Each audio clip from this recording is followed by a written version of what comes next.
Welcome to Wilson's channel. Well, welcome in, guys. This is the Chat with Wilson podcast episode, specifically number 25. We have a special guest here today, a friend all the way in the East Coast. This is Natalie, aka NataKatsukii. What's up, Nat? Hello, thank you for having me. It's been a while, but I'm glad to be back. My first stream comeback, and it's on your podcast. Woo! Man, a first stream podcast. Like, Yeah. we're gonna talk about your streaming career and everything just to see where you're at. But it is Yeah. nice to be able to see you again because it has definitely been a while.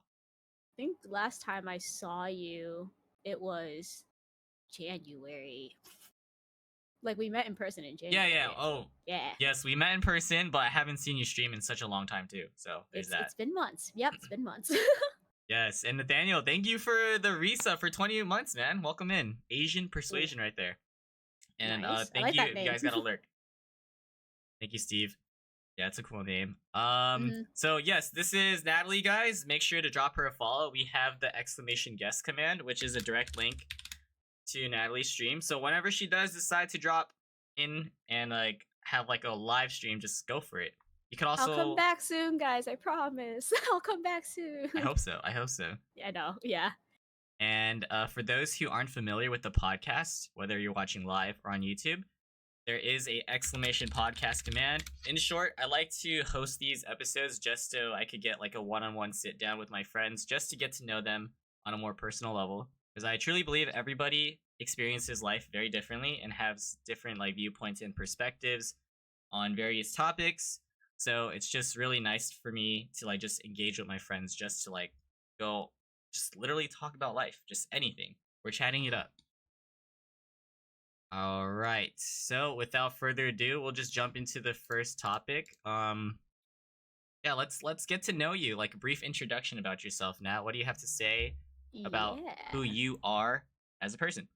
This low key sounds that's like the first question of like an interview. Like, tell us about yourself. No, honestly, a lot of people say my podcast kind of like gives interview vibes, and I get it. It's just Yeah. like how I don't know, just put it out there. Yeah, no, I think it's like a good first question off the rip, but it's like every single interview I've done before my job was just tell me about yourself. And I'm like, Sure. So, my name is Natalie. I go by Nat or NataKatsukii. I am over 21. I am Vietnamese American, born and raised in the East Coast, born to Vietnamese immigrant parents. I am the youngest of three, so I have an older brother and an older sister. I also now have a sister-in-law, so that's an additional family member for me. Um, but yeah, kind of it. I graduated college recently. I got my degree in the mail. I have my degree. I have my bachelor's, guys. Nice. So yeah, I know that was a 6-year journey that we can get into later. Okay. But yeah, other than that, I'm now just a full-time corporate girly, which is why I have not been streaming as much, and I do apologize. I will be back. The bad Val content, the Iron Level Val gameplay will be coming back. I promise. Yeah, so originally, like, essentially, just side note, what happened was I have to switch streaming platforms, so I have to reset up everything, and it's taking longer than I'd like. So that's the reason why the stream comeback is a bit delayed. But other than that, just been working full time, adjusting to the adulting life and trying to balance that along with like my personal family life and also my martial arts life. I'm pretty vocal about my martial art career. So yeah, hopefully we get to deep dive into that today. But other than that, that's like the main gist of it. Yeah, that's a lot, and congratulations on being a corporate girly. Hopefully you're liking it so far, but like you said, we'll dive into that. Okay, and Chris, welcome in. Thank you for the resub for 31 months. Appreciate Let's you, go, broskies. Chris. Nice. Thank you. Okay, so we know just a little bit about what you do and what like how you're occupied, of course. But how would you describe your personality? Like your traits? Oh, my traits. Oh God. Creative for one. I would say I'm pretty ambiverted. Initially, I'm very introverted, very like quiet, and then the more you get to know me, the more comfortable I get around you, I kind of start becoming more extroverted. A lot of my friends will say I'm very, very caring. Sometimes they'll say I'm a bit too caring to the point of like people pleasing, which is not healthy. And I can acknowledge Mm. that. I'm also very like easily worried, and that means like when anything comes up, I'm always like trying to problem solve, like, oh, like what is going on, what can I do to help. So yeah, pretty big on the problem solving, and very easily worried in terms of that. But yeah, for the most part, I would say that a lot of people tend to call me either a firecracker or being what they'll describe me as being fun size because of how short I am. So if anyone ever meets me in person like Wilson has, I'm gonna give you the heads up. I am below 5 feet. So do what you will with that information. I'm rather short. Like the first time meeting a lot of people, it's just wow, you're so short. So I didn't say that. I just want to put it out there. I no, wasn't one no, of the no. people. Wilson I did not. know, Wilson was I not know. one of those people. No, but there was like a good amount of people where like I'll meet them in person. Their first thing is just wow, Nat's short. Or like they'll joke that like they can't see me because I'm that short, and I'm like, okay, like I know I'm short, but I'm here. I guess one final thing is just that a lot of people will say that I can like um command a room pretty well. I can be pretty assertive at times, which I guess is a good thing. So yeah. Firecracker is such a unique way to describe you. So whoever came up with that was, Yeah, pretty because they're like, clever oh with yeah, it. they're like, yeah, you're very energetic, so you're kind of like a firecracker. I'm like, sure, I think. Ooh, let's see. Nat might go. You have another friend in here. I do. It's Ken. Oh my Hi, God, it's Ken. Hi, Ken. Linda. Welcome in, guys. Welcome into the stream. Hi everyone. Got a Hello, podcast right hello. here. And yeah, I did go to Zed, by the way. It was super duper fun. Great to like experience. It was so crowded though. I just want to put that out there. But right now we're Oh, learning a it lot looked about crowded. Natalie. Yeah, it was definitely crowded, and Oh, I'm also gonna talk to you about EDM just because I know like it's not really your scene, but I just want to see like how interested you'd be. sure. Yeah, Okay. totally. Okay, so do you think you'd prefer being in like a one-on-one setting, or do you thrive more like in social settings, like bigger groups? So you're an One, ambivert. yeah, one-on-one more because as someone who would say I grew up pretty unintentionally neglected by my family, I'm more geared towards like smaller groups or like one-on-one settings. In terms of like the bigger groups, I tend to kind of like retreat into myself a bit before I can get like comfortable enough to like be more like extroverted to like the bigger groups. But like if I've known you for like a while, then I'll just be extroverted off the bat. But in terms of like meeting new people or things like that, I most likely prefer just like smaller group settings, just because like it feels more intimate. I kind of value those more like intimate, stronger Feel connections you in on terms that. of like yeah, in terms of like trying to like expand my circle. I don't know. I'm a big quantity over quality kind of person. Wait, quantity? Quality Yeah, over quality, quantity. quality over quantity. Sorry, I'm Okay. so sorry. Did my No, mic not pick? I'm so sorry. you're good. You're good. I understood what you were saying, but like, Yeah, yeah. You're like, huh? because I was gonna say I'm the same. That's why I like to Mhm. host like these one-on-one like interactions just like that. So Yeah, for sure. Yeah. yeah, and Kasala, thank you. Welcome in. Thank you for the 28 months. Appreciate you for the resub. Rah, Kasala. Okay, so let's dive into some topics relative to your education and your family. Again, it's Yeah, whatever you're comfortable with saying. One got thing it. you did mention, so I want to know what's the significance of your childhood. But you Yeah. also said that you were unintentionally neglected. So can you kind of like deep Yes. dive that?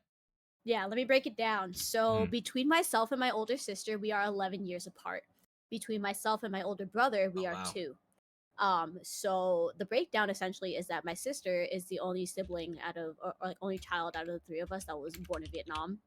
She was born, um, like a couple years after my parents got married. And they already had a pretty rough upbringing as it already was. They were already poor. They were living in an abandoned building, torn down. Like it was going to be demolished, and my dad had to beg the landlord, like, don't demolish this. My family needs a home. So they just lived there. And they didn't even have to pay rent because literally, like, the dude was just like, this place is such scrap, dude. Like, don't pay me anything.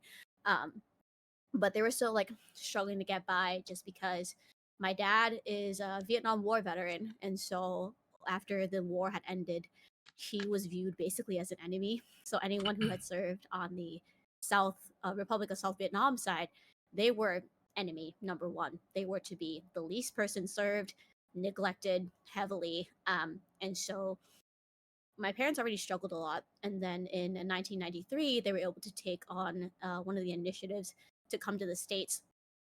And fun fact, my parents lived in California for a year. So I could have been a Cali person, but after a year, due to like not being able to get like a stable job and just like cost of living being too high, they of course came over to the East Coast in Boston where my lovely older brother and I were born. Even still during that time, my family was still basically struggling a lot and they did everything in their power. My mom was actively working. Everyone of the family was. And that's where, actually in California, when they first immigrated, that's where they met my god family, my godparents. And so they just stuck together and we've still stuck together. We obviously don't live in the same household anymore, but we live not even like a 2-minute walk away from their house. So we're still pretty tight knit. But in terms of kind of growing up, um, my mom, while pregnant with both myself and my older brother, working the entire time. And that's also like up until giving birth, like going into active labor, this woman was still working. And so was my dad. My dad was always working. And any shift my dad could pick up, he took regular, night shift, overnight, double shift, like anything graveyard, anything under the sun in order to provide for the family, he took it all.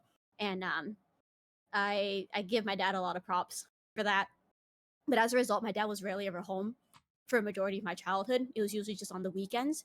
And even then, like weekends were like pretty rare in case my dad wanted to pick up extra shifts for extra money. And that's usually when like we're going to be planning to go back to like visit the motherland of Vietnam, and so that's when he tried to work to get extra money. But then after I was born, my mom actually stopped working, so she was just like, yeah, no, I'm not going to work. I'm just going to stay home and just try to like make some money under the table. So she ended up having people she ended up like letting people just bring their kids over and she would babysit them and she'd be paid under the table. um, Me being so young at the time, I'm obviously there's a solid I think like 6 or 7 of us at the time, including myself and my older brother and my older cousin, and she babysat everybody. So she did her due diligence to take care of everybody. But in terms of being like unintentionally neglected, again, it's not my mom's fault. She was doing everything that she could, but at the same time, I kind of never really felt that close connection with my mom, at least up until I started going to school. And even then, I didn't start grasping the concept of what school actually was until like first or second grade. And even then, that was when I got to start like asking my mom for like help with like homework and things like that. So until then, like there was kind of some unintentional neglect there, kind of not feeling that connection with my mom as much. I do give props to my siblings for kind of being there for me and making sure that I had people to like play with and things like that. But in terms of, like every child wants a connection with their parents. And like when it came to my dad, he was quite the tiger parent growing up, just because again, all he knew was to work. And so then whenever he was home, he kind of just had to play disciplinarian while my mom did basically everything else: cook, clean, laundry, the whole nine. So that's kind of where that unintentional neglect kind of stems from, which I know that was a lot, but like essentially all in all, that's kind of where the unintentional neglect kind of came from. It kind of was like where it started, I guess. No, that was very informative, and Hmm. it's so like interesting to know how aware you are of like your situation and just like what your whole family has gone through, Yeah. even before you were born. So did you like ask them about that, or like how are you so aware about all of this? I'm nosy as fuck. So Mm. from when I was like a child and I could like start speaking and communicating with them, it was always like, tell me about how it was during the war. And I'm asking Oh, my dad to okay. like obviously relive like past from where my dad is like, I would just give you the most vague details. You're like 9. You don't need to know this stuff right now. But I was asking, and I think it's important for me personally that I do ask just because aside from me just being really nosy, it kind of allows me to be a bit more in touch with kind of my roots and where our family came from. So I'm glad I was really, really nosy and I kept asking. I even still ask till this very day, considering currently my dad does have Alzheimer's and Parkinson's. So asking my dad those questions Wow. again kind of allows him to bring back those memories, even though he can't 100% remember. But it's kind of like a good starting point to like re-spark that conversation again, which is Mm. nice. Yeah, and you you like really empathize with like your parents, just knowing that they struggle just to like keep things going with the family. So Yeah, it's really cool that you're just like very understanding and still like very appreciative, even though there was like a disconnect growing up. yeah. I mean, don't get me wrong. I saw this TikTok recently that kind of described my personal feeling where the empathy is there. That doesn't mean the resentment isn't coinciding with it. Mm. Yeah. So I guess I'll kind of just go along through my upbringing while we'll just segue to that. So I'm just going to give a trigger warning now. If anyone is sensitive to the topics regarding like abuse, anything like that, you can feel free to step away, take care of yourselves, make sure you all hydrate. I will keep an eye on all of you. Hydrate. Um, but Wilson, that includes you. Oh yeah, yeah. Oh wait. Before you get to that, I'm gonna grab my stuff real quick, just because I got Go the ahead. Yeah, notification. do that. Okay. Appreciate it. Appreciate it. You could keep them Yeah, of course. entertained, guys. Hmm. All right. I'm looking at my phone, by the way, in chat. So who is here? We got the famous Shinobi Warrior. We got, oh my gosh. Wow, the whole chat. OG Chimp is in here. Wow, I got some famous people watching me. Hi, Kasawa. Natalie Dan. Oh, am I just gonna be dancing at this? Who's here? Not me, Steve. I miss Nat. Oh, Alex. I hope to come down to SoCal soon. If anyone is in SoCal, hopefully we can come through. Okay, But so yeah. don't mind me as I just like set up my stuff to like just I snack got and you. everything. Yeah. But you do Sean's have pulling up last minute to EDC Orlando. No, I can't go to EDC Orlando, buddy. I'm so sorry, Sean. Wait, you have other friends convincing you to go to events? That's so cool. Yeah. I really think you should consider that because I miss EDC Nat. I is miss so all of fun. you. I don't know Yeah. about I mean, Orlando though, but yeah. I'm going to EDC Las Vegas. I thought I told you this, buddy. You, oh my god, you actually did. I remember now because I look back at our messages. I sent you a screenshot, Yeah, you and then you sent just this whole ass screenshot. yeah, in your stream, you're like, Nat, you're going. I'm like, yeah. Okay, I hope you On commit to it stream, though. buddy. Yeah. I mean, I'm full throttling it. Might as well. So, yeah. Oh man, into the rave life. That's so cool. Okay, Into but yeah. yeah, sorry. Go ahead and Mhm. tell your story, your upbringing, because I feel like that's important Yeah. to know. Yeah. So, again, trigger warning. This does mention abuse. So, for a remainder of my childhood, I would basically describe it as like pretty nice. My brother was always making time to play with me, and I always looked up to my brother. He is actually the reason why I got into martial arts.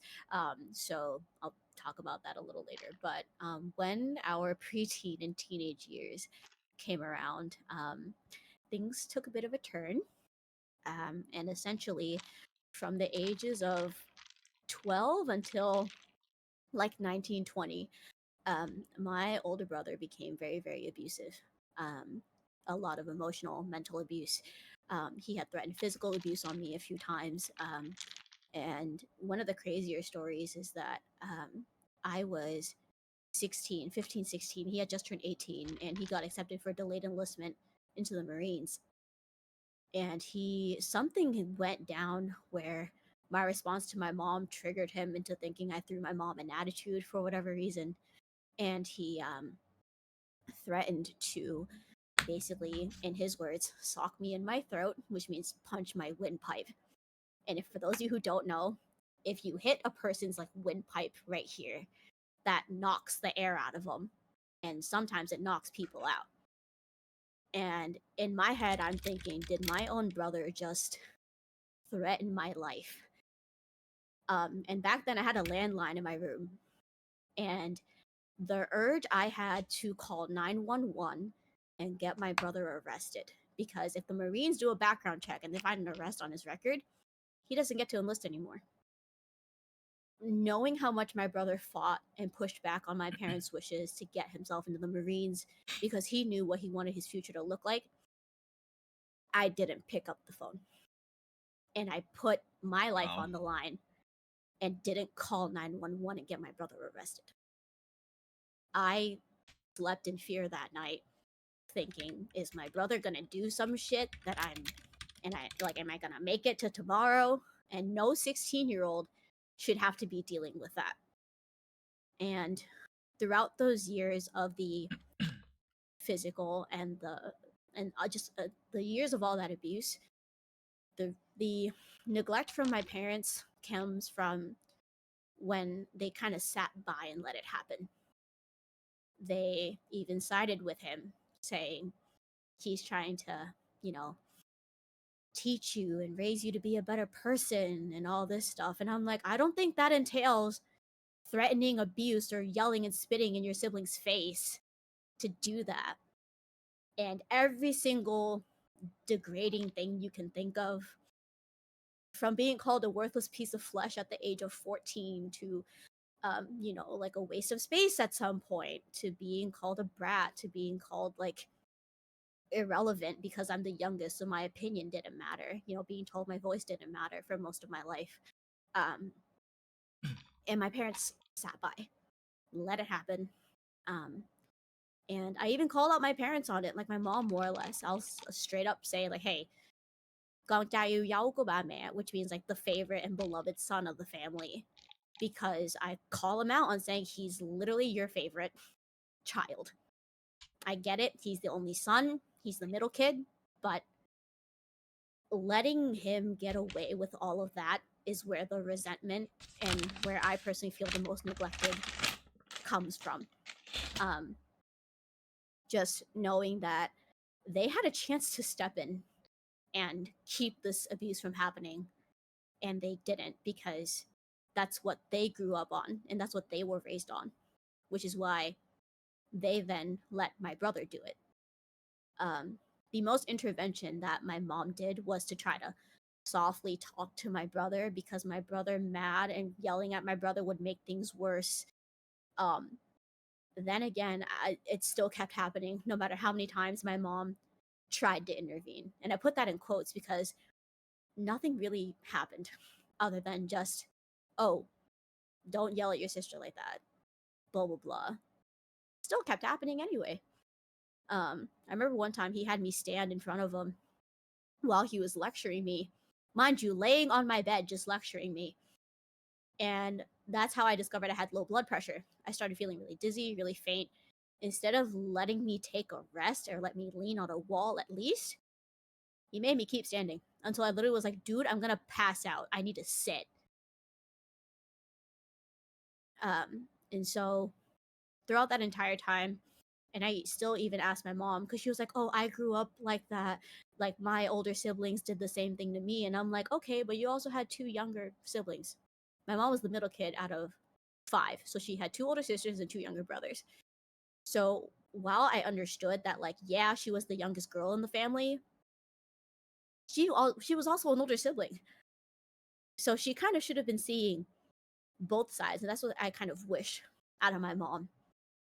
But instead, it was just, I kind of was left defenseless and kind of just let my abusive brother do whatever. Which honestly, I'm still barely healing from. Like, I've become very, very apologetic as a result. My coworkers are even like, you are apologizing for something you don't need to apologize for. Like, it's like something could not be my fault. And oh, I'll apologize for it. And that's just still the case, even outside of work. Just within my day-to-day life, I'm still very, very apologetic. Luckily, I have a support system of friends who's trying to get me to unlearn that just a little bit more. But in terms of like the neglect and all of that, a lot of that is kind of stemmed from kind of being left defenseless and not having my parents defend me when I really felt like I needed them most. So even now, I always kind of feel like in any situation I'm defending myself. Hmm. That was a lot. Hmm. And first off, thank you for sharing that. I am so sorry that you had to go through that. You have like a lot of questions about it because it started at a young age for you, Hmm. but you said it was up until you were 19. So I'm wondering like how you were able to like mentally and physically endure all that, knowing that your parents were like supporting that type of behavior, and how did it actually like stop? Is it because he left, or what's the case? To be quite frank with you, even reflecting now, I have zero clue how the hell I survived that. Zero clue. How I got the mental fortitude to push through that kind of behavior is something that I'll always be proud of my younger self for. I think a lot of it was just kind of figuring out how to self soothe this pain, cry myself to sleep, um, all of that. I did go to therapy. So I pushed for therapy at the age of, I started at like the age of 12. I felt something was really off with me. And it wasn't until the age of 14 I went to the doctor and I told my doctor I need to speak to a counselor because I think I have some kind of mental health problem. And I go see the counselor that's on call, sit there. She asked me two questions, two. And she goes, based off of just your behavior, like you're shaking a lot and all this, like you have anxiety. You have anxiety. And in my head, I'm like, so I wasn't going crazy thinking that I had a mental health issue. I actually do, and it's confirmed by a medical professional. So I asked her, I was like, can I bring my mom in because she needs to hear this? And she literally told my mom, yeah, your daughter has been showing signs of anxiety and maybe even depression for the past 2 years. And since then, now I've started seeking therapy again, just because like I've had to been bounced back and forth between like health clinics, and so like the therapy thing was kind of like a struggle for a bit. But I do have someone steady now, and they've definitely been helping me a lot with processing all the trauma, which has been really really helpful. But during that whole time frame, um, a lot of it has kind of just formed into resentment at this point. And again, that's kind of what I'm talking about, where there's empathy because again, I understand that that's what my parents grew up with, but then the resentment is there because they knew what they grew up with and they knew how painful it was because they'll describe it to me. They'll tell me the kind of upbringing that they had with their parents and their siblings, and they'll tell me how rough it was and what discipline was like for them. You know, my maternal grandfather was a scary dude. Like he was a really well respected man in their entire neighborhood. You know, like you don't mess around with that guy. And when you're their child, it's obviously like the standards are a lot higher. And so again, the empathy is there, but then the resentment comes from, you know, you knew how painful this was. You can describe to me how painful this was. Why didn't you prevent it from me? Why couldn't you find a different solution that didn't involve me having to basically fear for my life every day?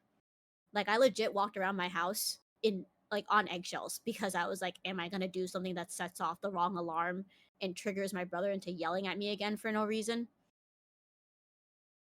Like it'll that was kind of just what my life was like. And so a lot of it was kind of just having to push through it on my own, knowing that, you know, and I will say martial arts was a good outlet for me at the time as well, just because whenever I needed my safe space and my brother had already been, you know, stationed and deployed for boot camp at that point, martial arts was my safe place. My martial arts master basically knows me just about as well as my parents do at this point in terms of like me seeing him as like a father figure and him seeing me as like a daughter. Anytime he knows that I'm feeling even slightly off, he'll be like, "Hey, give me 2 minutes." So he'll have these punching bags ready. He'll go, "Do it. 2 minutes. Go. Just let it out. Do whatever." So, yeah, in terms of how I managed, a lot of it was kind of self soothing, but also it was martial arts. And now, more recently, therapy has been kind of helping me trying to process all of that. How are you able to pull yourself together to seek professional help at such a young age, like at age 12? Like, how did you Yeah, have the resources, like just the knowledge to like do that? I just kind of knew to fight for myself at that point. Back then sometimes I'm making myself sound so old by saying back then. Um, Back then, mental health was a really taboo topic, especially within like Asian culture and Vietnamese households. Mental health just for Agreed. them when parents heard mental health, they just thought, oh my gosh, my child is like crazy, has Mm. gone sick, something, and it's like no, that's not it. And slowly but surely, obviously now my older sister is also seeking counseling, and so now my parents are slowly starting to kind of understand what the actual concept of mental health is. Um, Me being very in tune with myself at a young age, because I grew up pretty much the black sheep of the family, breaking stereotypes from a very young age. So I was pretty in tune with like something is off. Something feels very wrong with me. I'm not my usual bubbly self. Something feels weird. I initially, all I knew was to go to my parents and say, hey, I think I have a mental health problem. I think I'm sick. And my mom thought, oh, you're physically sick. Take some Advil and sleep. And I'm like, no, I think something is going on with me mentally that I don't know what to do. And she goes, you're just like, she called me basically crazy and was like, yeah, no, that's not it at all. You're just sick. Something's wrong. Like something bad happened today, blah, blah, blah. And I'm like, no, I don't think that's it. So again, for the first 2 years of that, of starting that from 12 to 14, before I talked to my doctor, I still was just kind of fighting through it. I think the thing that set it off was at the age of around 13, I put this out there. This is a trigger warning that suicide will be mentioned. So I'm grateful to say that I have never attempted. However, I have made a post about wanting to just disappear and end my life at the age of 13. And my older brother saw it because one of his friends was at one of my mutual friends on Facebook, and they sent a screenshot of it to my brother. He comes to my room and he calls me stupid for posting it and tells me to just take it down. So I don't know if my brother ever thought that, maybe my sister might not wake up the next day because she might actually end her life. Instead, it was, this is stupid, you look stupid, take the post down. Obviously, me just knowing to follow my brother took it down. But after that, that kind of triggered me to be like, yo, something's gotta change here. And so that's when, like, I had just turned 14 when I visited my doctor. So I was like, yeah, I need to talk to a counselor and help me figure this out. Because they kind of like every like physical exam, they ask you that like questionnaire. And so I like answered the questionnaire and I ended up saying that like, yeah, I did like have like an ideation to, end my life and whatever. And people and my doctor was like, do you want to talk to a counselor? And I'm like, yes, let me talk to a counselor on call, please. Let me do that. So I'm pretty proud of myself for being able to seek that help so young, but at the same time it definitely took a pretty drastic event to trigger that. Wow. Very proud of you too, and once again, like very touchy, like these topics and subject itself. So thank you for just being open about it and transparent. Yeah. So I do have two separate questions. Yeah.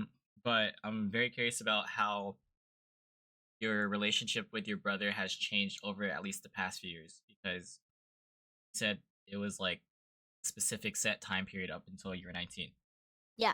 right? So where are you guys So at now, and just how did it like just I guess stop in mhm. a way, or how did Yeah, you get past that? so I'm gonna be very real with you. I really haven't gotten past it. It's just kind of more something I keep to myself. Um, and all And I he really doesn't know to realize do, it.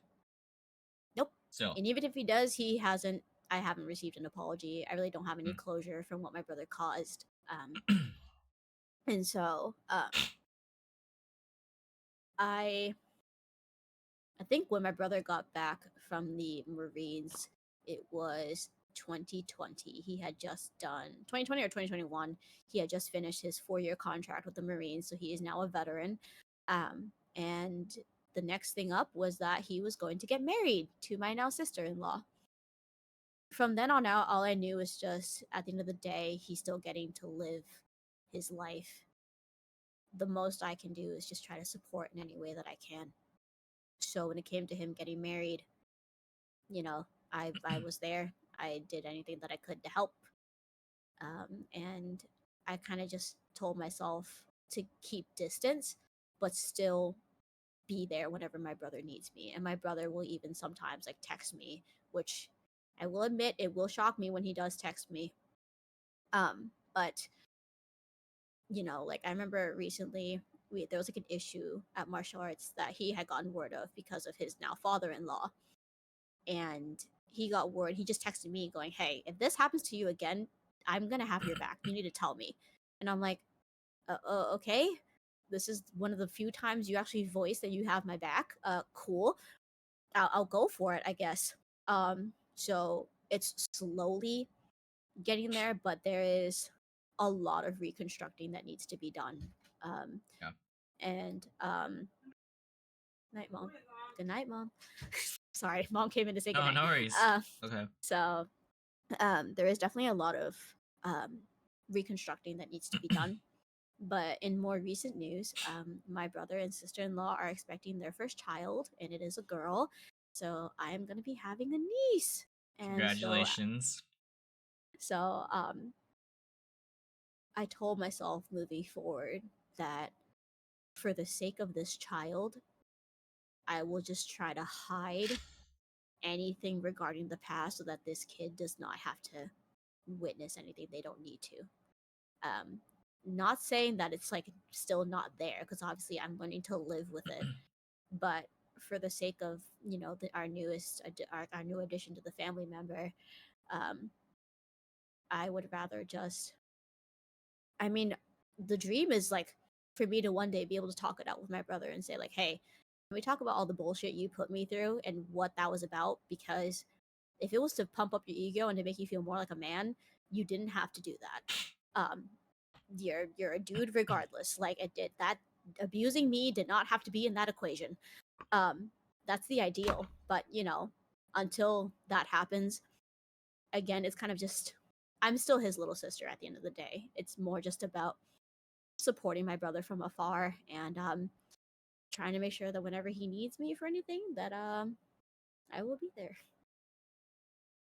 It's like very painful to hear that you're just trying to do what's best for the family. Like you're thinking of like the bigger picture Yeah. rather than for yourself, of course, because it's like you said, it's being hidden, like all the pain and everything, but you're just trying to make sure your niece has like a good life and everything. Just hopefully one day you'll be able to like have that closure, Mhm. especially if you're trying to reconstruct that relationship you have with your brother. Yeah, that's the hope. I mean, who knows how that'll go or if that's even going to happen. I'll pray for a miracle if that does end up happening. If I do get an actual like genuine sit down with my brother where we talk this out and we even maybe cry together about like, oh shit, we were both going through some shit, blah blah blah, whatever. But until Yeah. then, it's kind of just living with it and making sure that still my brother kind of gets to live his dream life as I'm here kind of struggling to get by, but as is life. It's like you're so strong for being just like so self-aware about that, but it's just tough for me as a friend to hear that you're kind of just trying to like hide it Yeah. basically. Cuz that's just how it is. And since you have seek professional help, are you able to say like what they have like advised or like how it's been actually helpful for you? Yeah, so my therapist is actually going to be starting me on some sensory therapy.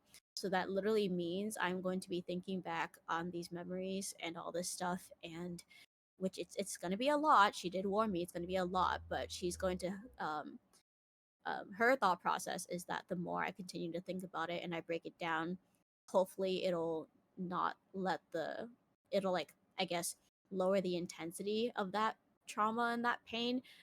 Obviously, it's not going to give closure, and she was also very clear about that. But it's just more about how do I make this more manageable so that I can, continue to live through my day to day life and not let this kind of stop me in my tracks at unexpected times. I see. Yeah. So there is like a stigma like you said where in the Asian culture, they believe that Hmm. mental health is not really a thing, right? Yeah. Like you mentioned, your parents. What Hmm. could you say, or like what advice would you give to others who may even consider the thought of getting professional help or going to seek therapy? Because a lot of people, such as myself, have never done that. Yeah. I've always known that was an option, but never gone that Hmm. route. So what could you say? So for me, at the end of the day, you hold the reins to your own life. Everyone in your family, everyone around you is going to have a say and have their own fears and their own concerns that they're going to project onto you. You need to know what is best for you because at the end of the day, you only have yourself. You are controlling the reins of your life. You are making the decisions that will dictate how your future will play out. Right? Some things aren't going to be easy. No one likes going through. I know I don't like adulting. Actually having to save money, dude, like no, I want to go do retail therapy. But no, like saving is the better option for me. Mm. When it comes to mental health and seeking professional help, at the end of the day, you need to have your own back. You need to remind yourself who holds the reins to your life. And that's kind of what I had to tell myself from a really young age. Like, no, my parents are here, but this is my life. And everyone around you, there's a reason you can see them. They're not inside your head, they're not mind readers. If you know internally that you feel something is off, you trust your gut because you know yourself better than anybody. If you know something is off, there's no need to be ashamed of it. Figure out what's best for you. And if that entails seeking professional help, do what is best for you. Wow, well said. I just from you saying that, I get a glimpse of how you were able to just like endure all this. Hmm. Having that mindset that at the end of the day you have your own back and that you're the one making like these decisions and moves for yourself. Yeah. So again, just like huge props for being so aware of that while still trying to do what's best for like family and the overall picture of things. Of course, yeah. I mean, like, I think also it's that people pleaser in me that I talked about with my traits earlier. Hmm. Um, Something my mom had said. We were all having family dinner, and that was when this was when all five of us lived under the same roof. And before my brother moved out and like got his own house and whatever, my mom made us promise that we would do our best to keep our sibling relationship tight and together. Now, obviously, that did not happen. However, I vocally said out loud, and I remember vividly saying, "Okay, I promise." And as tough as it's gonna be, I kind of gave myself a heads up and a pep talk about what I was gonna go into when I made that promise. It's not gonna be an easy ride, but at the end of the day, for the sake of my parents and my family, I need to make sure that when they're no longer on this earth, which they like to remind me a lot that you're the youngest, like we don't have like a lot of time with you here before God calls us up to heaven and blah blah blah. And I'm like, okay, thank you for that constant reminder. But that as a result has kind of had me like almost have this, not obligation per se, but I have this like urge to just try my best and make sure that the sibling relationship at least exists. um so even then, like, that's still a bit of a struggle obviously till this very day, but um definitely doing the best that I can for right now. That's what matters. Yeah. So you gave me some insight on how your parents went about that whole circumstance Hmm. between you and your brother. What was your Yeah. sister's stance? Considering that she is 11 years older, Yeah. yeah, what was her take on it? Her She involvement?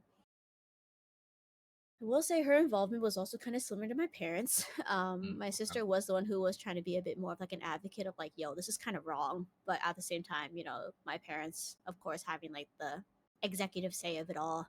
Um, there were times where like my sister did come to my defense, but it wasn't with my brother. It was times where like my dad would say something that would be like definitely not right at all, and my sister would be like, "Hey, like, like dad did not mean that," or what he said was not true. Like, we are on your team, blah blah blah.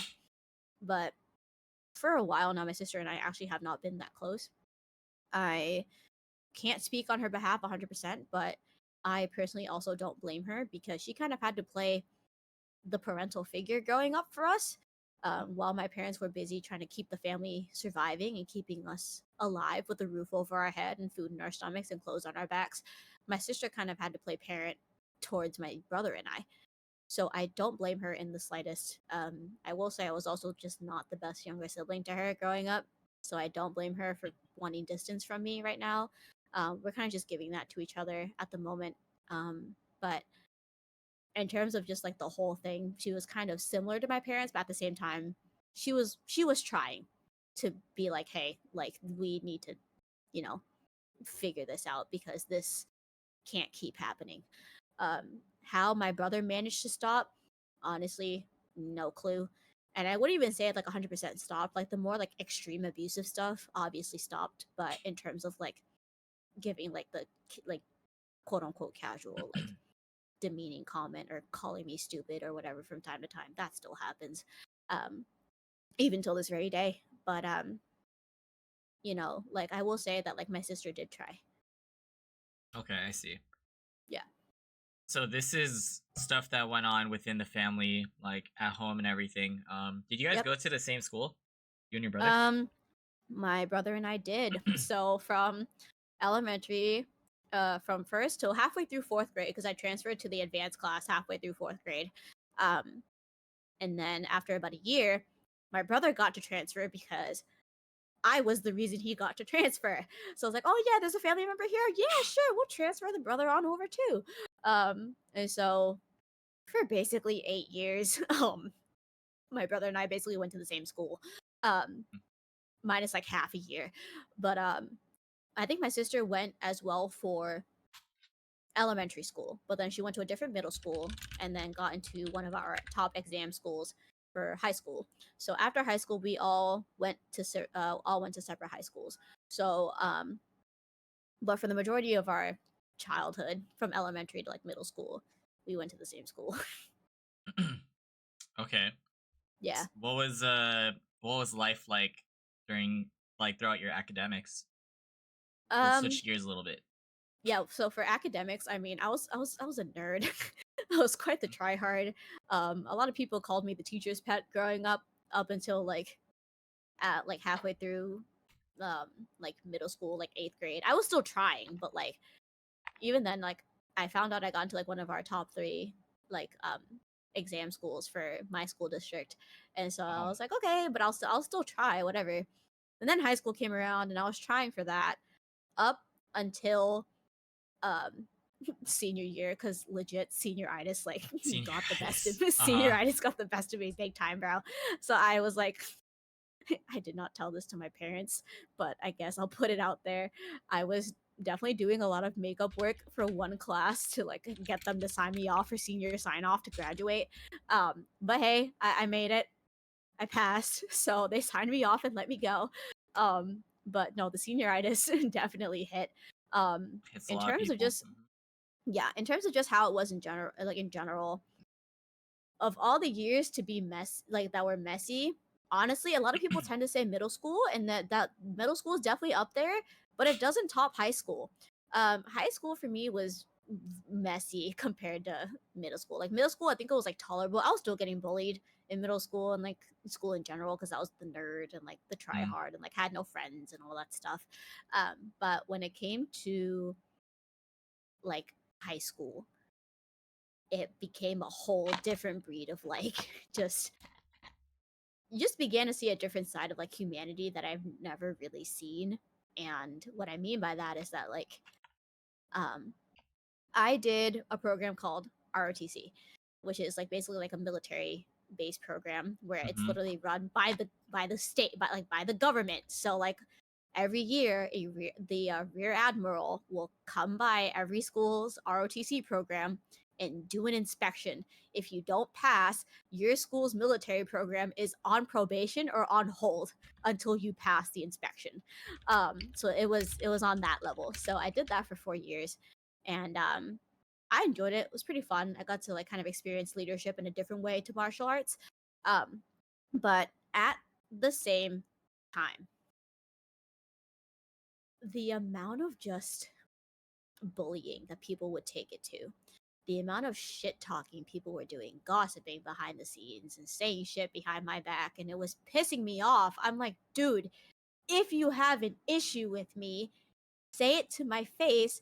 If not, with all due disrespect, shut the F up. Like, don't say anything.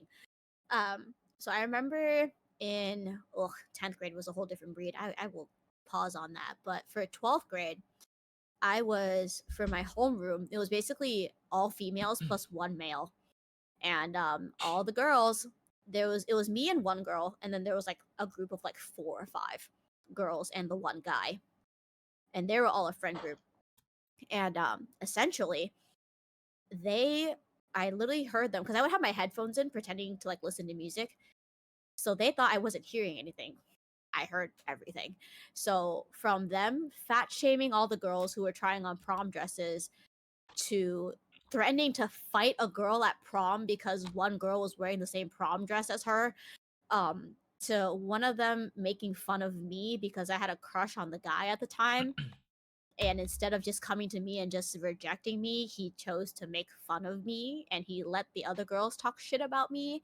And when it came to like my looks, it came to, like she's like boring, she's blah blah blah. And I'm like, the literal fuck. So I pretended to not hear it and I didn't react, but I heard all of that and I was like, why do this is all because I had a crush on a guy? Like, get a grip. um so there was that. And then in terms of 10th grade, that was kind of my roughest year just because um that was like I guess my first high school relationship, which was definitely not a good time. So essentially, um oh, trigger warning. Sexual assault will be mentioned. If you need to step away, turn off stream, mute stream, take care of yourself, hydrate, do all of that. Please take care of yourselves. So Shoot the warning. essentially, shoot the warning. Yep. So this guy took advantage of my feelings and dated me for barely over a week. Not a week, barely over a month. And then he breaks up with me over the phone. And then later on he talked to me and he was like, "Oh, I thought you'd like willingly give up your virginity for me because you liked me." And I was like, "No. The fuck?" So I was just very caught off guard by that. And he essentially tried to take matters into his own hands and almost forced himself onto me. Um, Luckily, nothing went too far before my leg was able to kick him across the room. And I grabbed my shit and I ran out the door and I hid under his staircase. Um, so that was traumatizing. And it's very funny that maybe 6 years after that had happened, I randomly get a text and he's trying to apologize for that 6 years after the fact. And I'm like, you are very bold in trying to apologize for some extreme shit like this 6 years after the fact. Like, absolutely not. No. So I was just like, yeah, no, my nephew who can barely talk right now could give me a better apology than you. Fuck off. But yeah, I mean, it was just intense. I told him that like what you did was unforgivable. I'm not ever gonna forgive you for this. Obviously, I'm like trying to not let it weigh me down. So I'm just trying to just like move past from it, which I feel like I have. But at the same time, you'd be surprised how reoccurring it gets when, like I was actually dating somebody and this guy, my then boyfriend, would not take no for an answer. And so he then also tried to push himself onto me. And I was like, I was crying no at that point, and he still tried to go for it. And this was the guy that I had dated my senior year of high school, going into my first 2 years of college. And it's just wild to me that like this first started out in high school and I thought like, okay, one and done. Like this, I should not be going through this anymore. And it happens to me not once, twice. It happens two more times. So three times total. And I'm just like, oh my gosh. Um, so that's kind of why high school was more messy in terms of academics. But, you know, that Relationships, yeah. relationships too as well. Like it's just not not the move. Wow. So, what were the positives, would you say, about Hmm. just enduring or going through high school, middle school? Like, Getting to what getting were to you make some looking pretty forward nice to? friends. Getting to make some pretty good friends in high school. I'm still in contact with like one or two people from high school. Um, in terms of my entire academic career, I kind of have the flex in saying that I got to experience majority of my academic career with my two closest friends. One friend I've been friends with for 21 years now. The other friend I've been friends with for nearly 11. And all three of us graduated college together, which is very, very exciting. Um, and having them by my side, and the friend that I was friends with for 11 years, she went through high school with me. So getting to have that, and then we would also meet up with my other friend of 21 years now. We always met up whenever we could, which obviously my mom was not a fan of because it was just, you're done with school, come home, blah blah blah. Sorry, mom, my bad. But getting to just meet up with them after, just talk about the stupid things that happened in high school. Even now to this day, we'll talk about it. And it was like, bro, this shot that shit was so stupid, like actually. But aside from those friends, I did get to meet a couple of friends that I'm still in contact with for high school and college. And also for just middle school. I'm not really friends with anybody minus like one or two people, so I wasn't really intending on keeping those middle school friends around just because like a lot of them didn't really like me. They were also just bullies to me. So I would rather just be acquaintances with those people. But in terms of the positives, I definitely like try my best to enjoy my time until I walked across the stage. That was also for college as well. So yeah, I mean, when it came to college, like I mentioned, I took 6 years. And for anyone out there going through college, it does not matter how long you take. It matters that you're happy and that you enjoy your journey through college. So I'm Right on. gonna put that out there. I took 6 years to get a 4 year degree, and That's then okay. after around a year and a half of working at my job, they will be footing my entire master's degree, which is an MBA for me. They will foot the entire bill. So you know, everyone's journey is different, and you know, people at the end of the day, when I went through my first year, it was a tough first year for me. I had some medical issues that came to light, and I actually like overworked myself to the point where I passed out in the middle of a train station because I was not properly taking care of myself due to being so head on focused with school. And when it comes to college in general, the biggest rule of thumb that I told myself, and I hope people, if they are going through college, will kind of take this on for themselves, is as long as I am happy by the time I walk across the stage, the journey will be worth it. Now, when I say like having a happy journey, like being happy throughout the journey, I'm not saying it has to be all sunshine and rainbows 24/7. Like, you really don't think I didn't have my fair share of breakdowns in college? That'd be a lie. But pushing through that, knowing that I have something to fight for, no matter how long it takes, as long as you know what you're doing, it doesn't matter how long it takes. You just have to get it done. And just make sure that when you walk across the stage, you enjoy your journey. You know, my sister took 4 years to get her bachelor's, took a gap year, and then went for her master's degree. She then had to take a bit of a break because of the level of burnout she put herself through. You know, her and I shared a room when she was writing her master's thesis for her master's in education. Like, she was up hours for hours at a time. Like 3, 4 in the morning, she would still be up just typing away at this thesis. Right. And I told myself when I got there, I didn't want to burn out like that. So I'm going to pace myself, do what I think is best for me. Again, that motto is coming back, right? Do what's best for you because you hold the reins to your life, not anyone else. That goes for college as well. So I definitely, especially after, getting to walk across the stage back in May and getting to take all my graduation pictures and everything, I've never felt more prouder of myself getting to go through the journey that I did, and I enjoyed every bit of it. So, hopefully for people out there, enjoy your journey. I would rather enjoy the journey while making it to the destination than like full blast throughing it and barely remembering what happened. Like there's a reason why the journey exists is to create memories, and that's for any aspect and any milestone of your life. Again, great.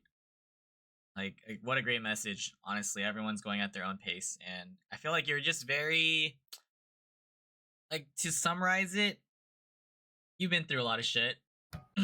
Just putting it out there. Everyone knows that's been hearing. You've been through a lot of shit, but it's like built so much, like, you know, character development for yourself. You're just full of knowledge right now. And I Yeah. feel like you're just constantly spreading a positive message despite going through so many negatives, like yourself. So it's very like inspiring and like uplifting to hear. So knowing that you've endured all this, like everything, the good and bad, right? But hmm would you personally change anything if you could, as like your past? hmm as much as it was basically feeling like hell, in terms of changing anything, no. Just because, and people probably be very, very surprised by that considering what they've heard. The only reason why is because it kind of, I guess, has developed me into the person that I am now. And like you mentioned, like I am radiating this like positive message, and I'm trying to like spread this positivity because all the pain and basically hell that I've had to fight through and make it through has taught me that this is something I never want anyone else to have to feel. And if I can do anything to alleviate that pain so that they don't have to go through anything similar to me, if possible, I'm going to do my due diligence. And say, hey, that's why, like, when people, I remember I had a friend who was like scared about like switching from university to community college. And I was like, whose name's going to be on the diploma? Who's going to be the one taking the classes, turning in the work, doing the projects, doing the tests? It was my friend, and it was, at the end of the day, you need to do what's best for you. Like I knew what it was like to like have to switch majors. I couldn't imagine how much more amplified that is when you switch from school to school. But at the end of the day, if there's anything I can do to kind of alleviate that and to um, make sure that people have some form of positivity around them that I wish I had growing up, that wasn't just myself, then I'm willing to do that just so that, like people can have at least someone they can lean on, even if that person is little old me.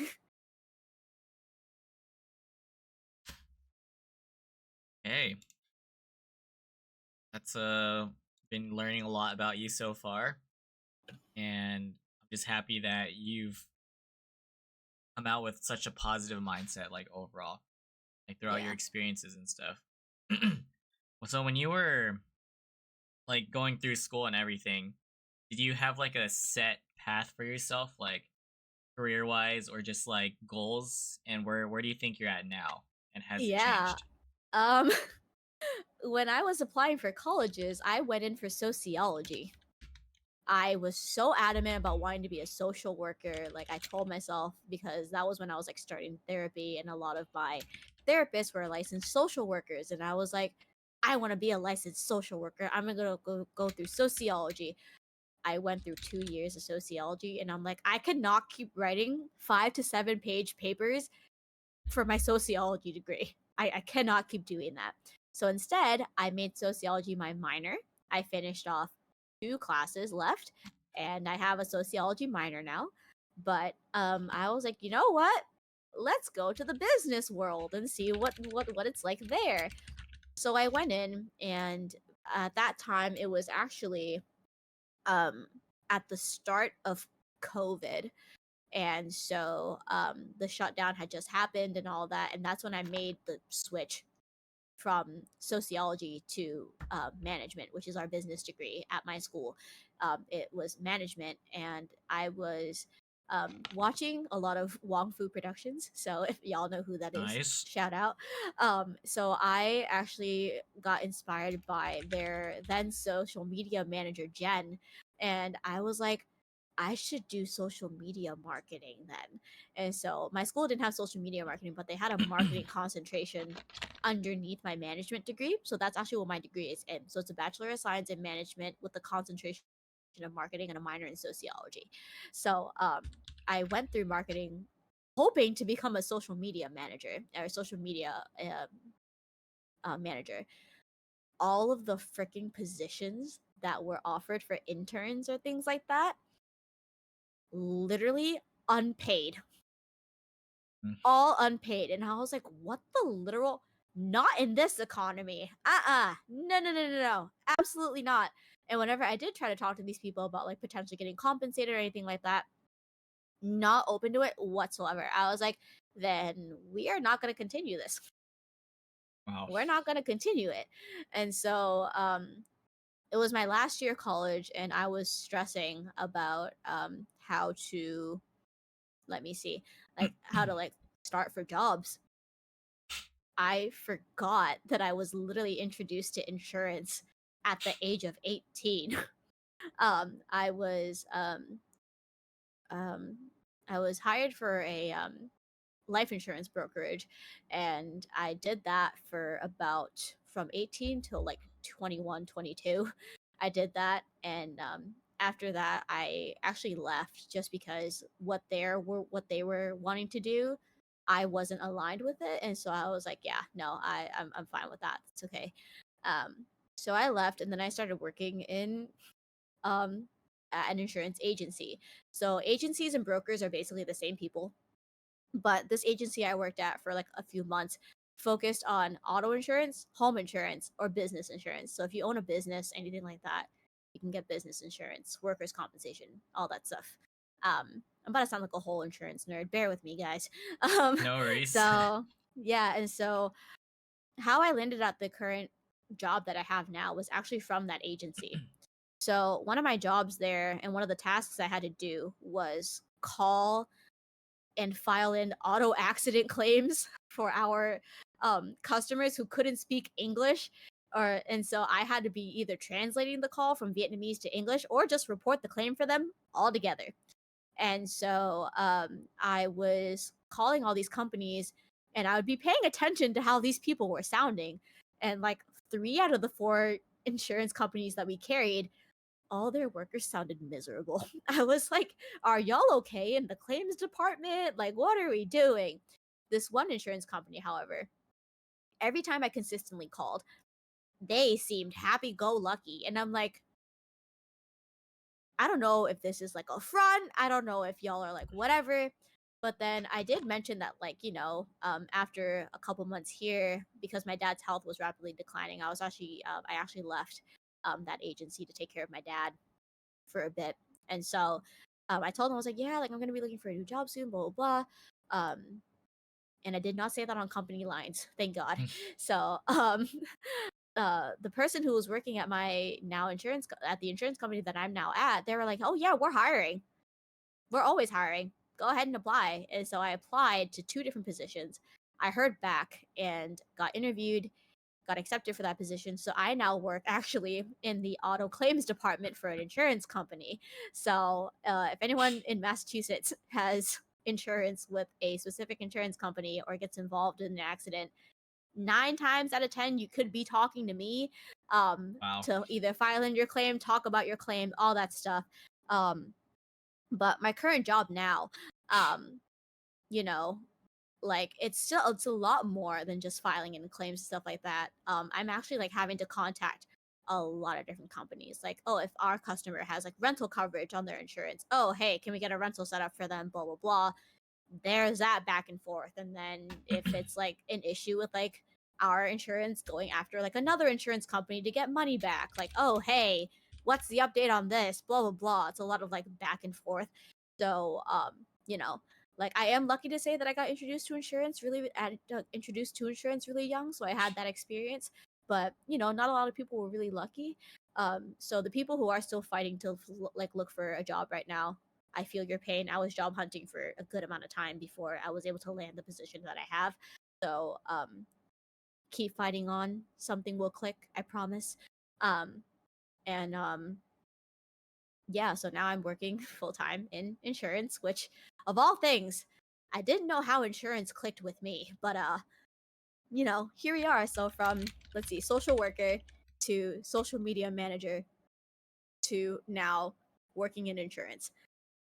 Even my mom was literally like, "What kind of path did you take?" And I'm like, "A path that was made for me, I guess." Like I don't know. So you say that meaning that you enjoy what you're doing right now? I do. Like I'm not saying I don't have tough days. Like a lot of Mhm. times it's just me like arguing with customers trying to explain to them that like, hey, in Massachusetts, the surcharge code for this accident is that you hit a either lawfully or unlawfully parked car. I don't know what, because like there will be people who will like hit parked cars but be like, oh, but the car was parked illegally, parked in a handicap, parked in a fire lane, blah blah. You still hit a parked car, sir. You're at fault for the accident. So a lot of the times it gets funny.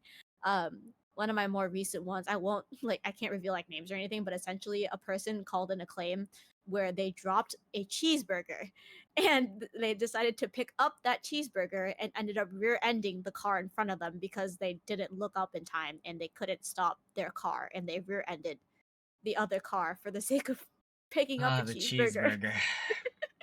So I mean, it gets funny. I love doing it, but there are the tough days where it's like, oh my god, what the heck is this? Like, it's a lot of like, there are people who don't understand that like patience is a thing, and like people will like file in a claim one day, the next day they're calling for a status update. I'm like, sir, you just filed in the claim yesterday.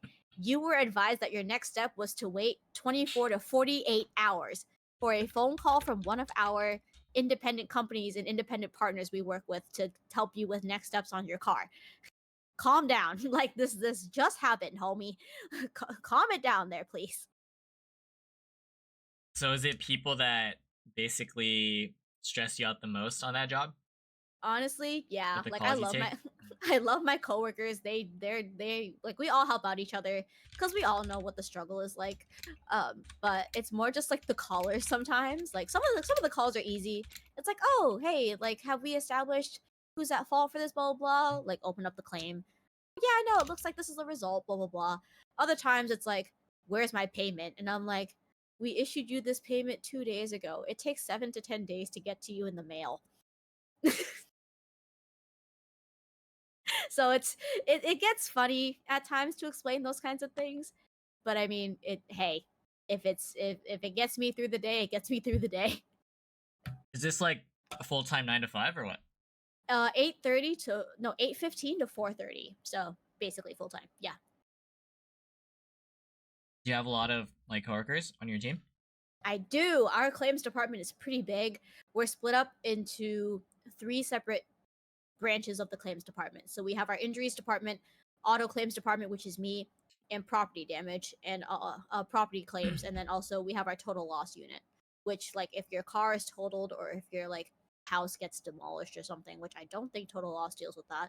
Yeah. But in terms of like if your car is like totaled, you then go to total loss to talk about your settlement. They're more specialized in like what your settlement is, what the process is to go through a total loss, how we have to get permission to like possess the vehicle, all that kind of stuff. Hmm. So yeah, How many calls do you take on average, would you say? it varies per day. On a slower day, probably like 40, 50. On a more intense day, Dang, up through to your like whole shift, that many up calls. to Okay. up to like 70, 80. So what'll happen is we take the call, we then go on unavailable. We have between 5 to 10 minutes to Huh. note down what that call was about. Sometimes I take less than 5 if the call was really short. But we note down the file, make sure that like everyone in our team can see the record of the call.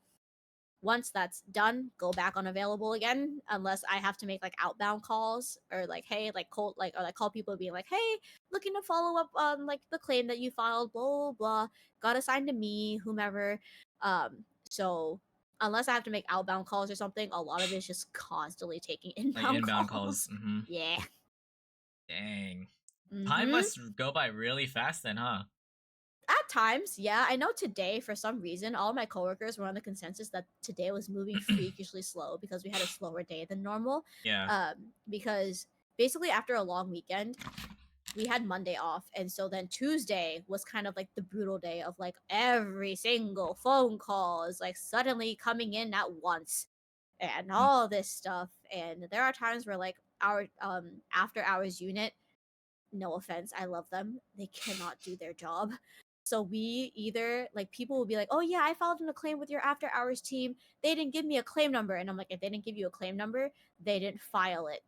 So that means I have to either refile the whole claim entirely, or I have to like, you know, hope that after hours was able to generate a claim number. um so we got bombarded on Tuesday. So yesterday we got bombarded, which I'm guessing is why today seemed a bit more chill.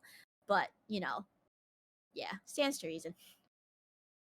Okay. Yeah. Thanks for sharing that. I'm gonna be Yeah. doing my new role for my job is very similar to what you're doing. A lot of like call center related Let's stuff. go, Wilson. Nice. So still training for that, but hmm it sounds very, very similar to what I'm doing. Gonna be Yeah, I mean, tips for you, like honestly, these people, if it's in a call center, unless you're video calling or ever meeting these people in person, doing. they're not going to see your face. Don't Yeah, take yeah. anything they say personal. Like you got this, dude. You're fine. You're very personable. You got it. Okay. Appreciate it. Yeah. Appreciate it. It's just like learning to take down notes while Mm-hmm. following the scripts, while using all the tools all together, while having that wrap up time, like the window, Mm-hmm. just like you said. Yeah. Just gotta get used to doing that. The Your flow. mission multitasking, just like, oh my god, like how am I keeping up with all this? Yup. Yeah, no, I Like don't I'm blame taking you. notes Yeah. and I'm like, oh shoot, I should be inputting these into the system. Yeah. Uh-huh. Yeah. Shit becomes real difficult. Making small yeah. talk. So how's your day going? Mm-hmm. Yep. Not even making Yep. small talk. Like so some of our customers are precious. So if they think they have difficult names, they'll spell it out for us, even Mhm. though we can see it already. A lot of us are just like, hey, you know what? That's filler time for us to just continue typing in this information and fill this in while they talk. So Okay. like if you have like a rambling type of caller, note to self, let them ramble while you input information that you need. If you have to cut them off to to get a question, just be like, hey, like, yeah, like I'm glad you have all this information. Just let me ask this and confirm this for you. And then let them keep rambling after that. Just fill in that information. Okay, thanks for sharing Mhm. some advice. I'll let you know how it is like as I go through because I'm gonna You start got taking this, I live calls soon. believe. Thank you, thank you. Nice. Oh, the live calls. Yup, yup. Going Yeah. through a nesting period to like learn more about it in shadow. Yeah. hmm Yeah. Similar to me, yeah. So we had training and observing, and then after training Mhm. and observing, they were like, "All right, time to unleash y'all to the wolves," and we're like, "Ah, shit." So I remember, um, one of the managers was observing me, and they tried to get my training manager to release me early, and I was like, "No, no, do not release me early. I am not confident. Do not release me early." And she goes, "No, you did fine." And I was like, no, release me at the same time as all of my friends, or don't release us at all. Man, it sounds like you really enjoy it, so that's so cool to hear. Yeah. Okay, do you need a break before we move on to the next subjects? Because there's still a bulk of stuff to talk about. I think I'm chilling. Do you need a break? Are No, you I'm good. I'm good. Okay, because Okay. next topic. I know martial arts is really important to you and has been a Yeah. big part of your life. You talked about how you've literally mentioned it before, like even before we had this conversation. So, Yeah. talk about how you got into it, how it's changed your life, and just like where you're at with it now. Yeah. So back then, the acceptance age was the age of 7. I was 5 years old, and my brother started doing it, obviously, at the age of 7. And back then, of course, our childhood was a lot of just little sister following big brother. So a lot of things my brother did, I followed suit. So when it came to martial arts, it was no different. So I remember at one point we came in for an evening class that my brother was taking, and we just kind of sat on the sideline. I got bored. You make me sit there and do nothing. I had zero entertainment. We did not have that kind of technology back then. So I just kind of sat there and I got freaking bored. So I was like, you know what? I'm gonna follow what my brother is doing. That should be okay. So I literally hop off the chair. I lay down on the floor and I start following all the warm ups to a T. I just followed, and the Grandmaster caught me doing it, and I thought I was gonna get in trouble. He goes, no, keep going, and I was like, huh? So then he started like teaching me all these like little things of like throwing punches and like all like the stances and stuff. Is it the one He that was you're really close with? the Okay. one that I call Wow. dad. Yeah, the one I call dad. So I he was like he like looked at my parents, was like, oh, you're a quick learner, but like she's a quick learner, blah blah blah. That's good. And then we kept going, and then at one point I showed him that I could do a split. I don't know why that was intriguing to him, but hey, it worked.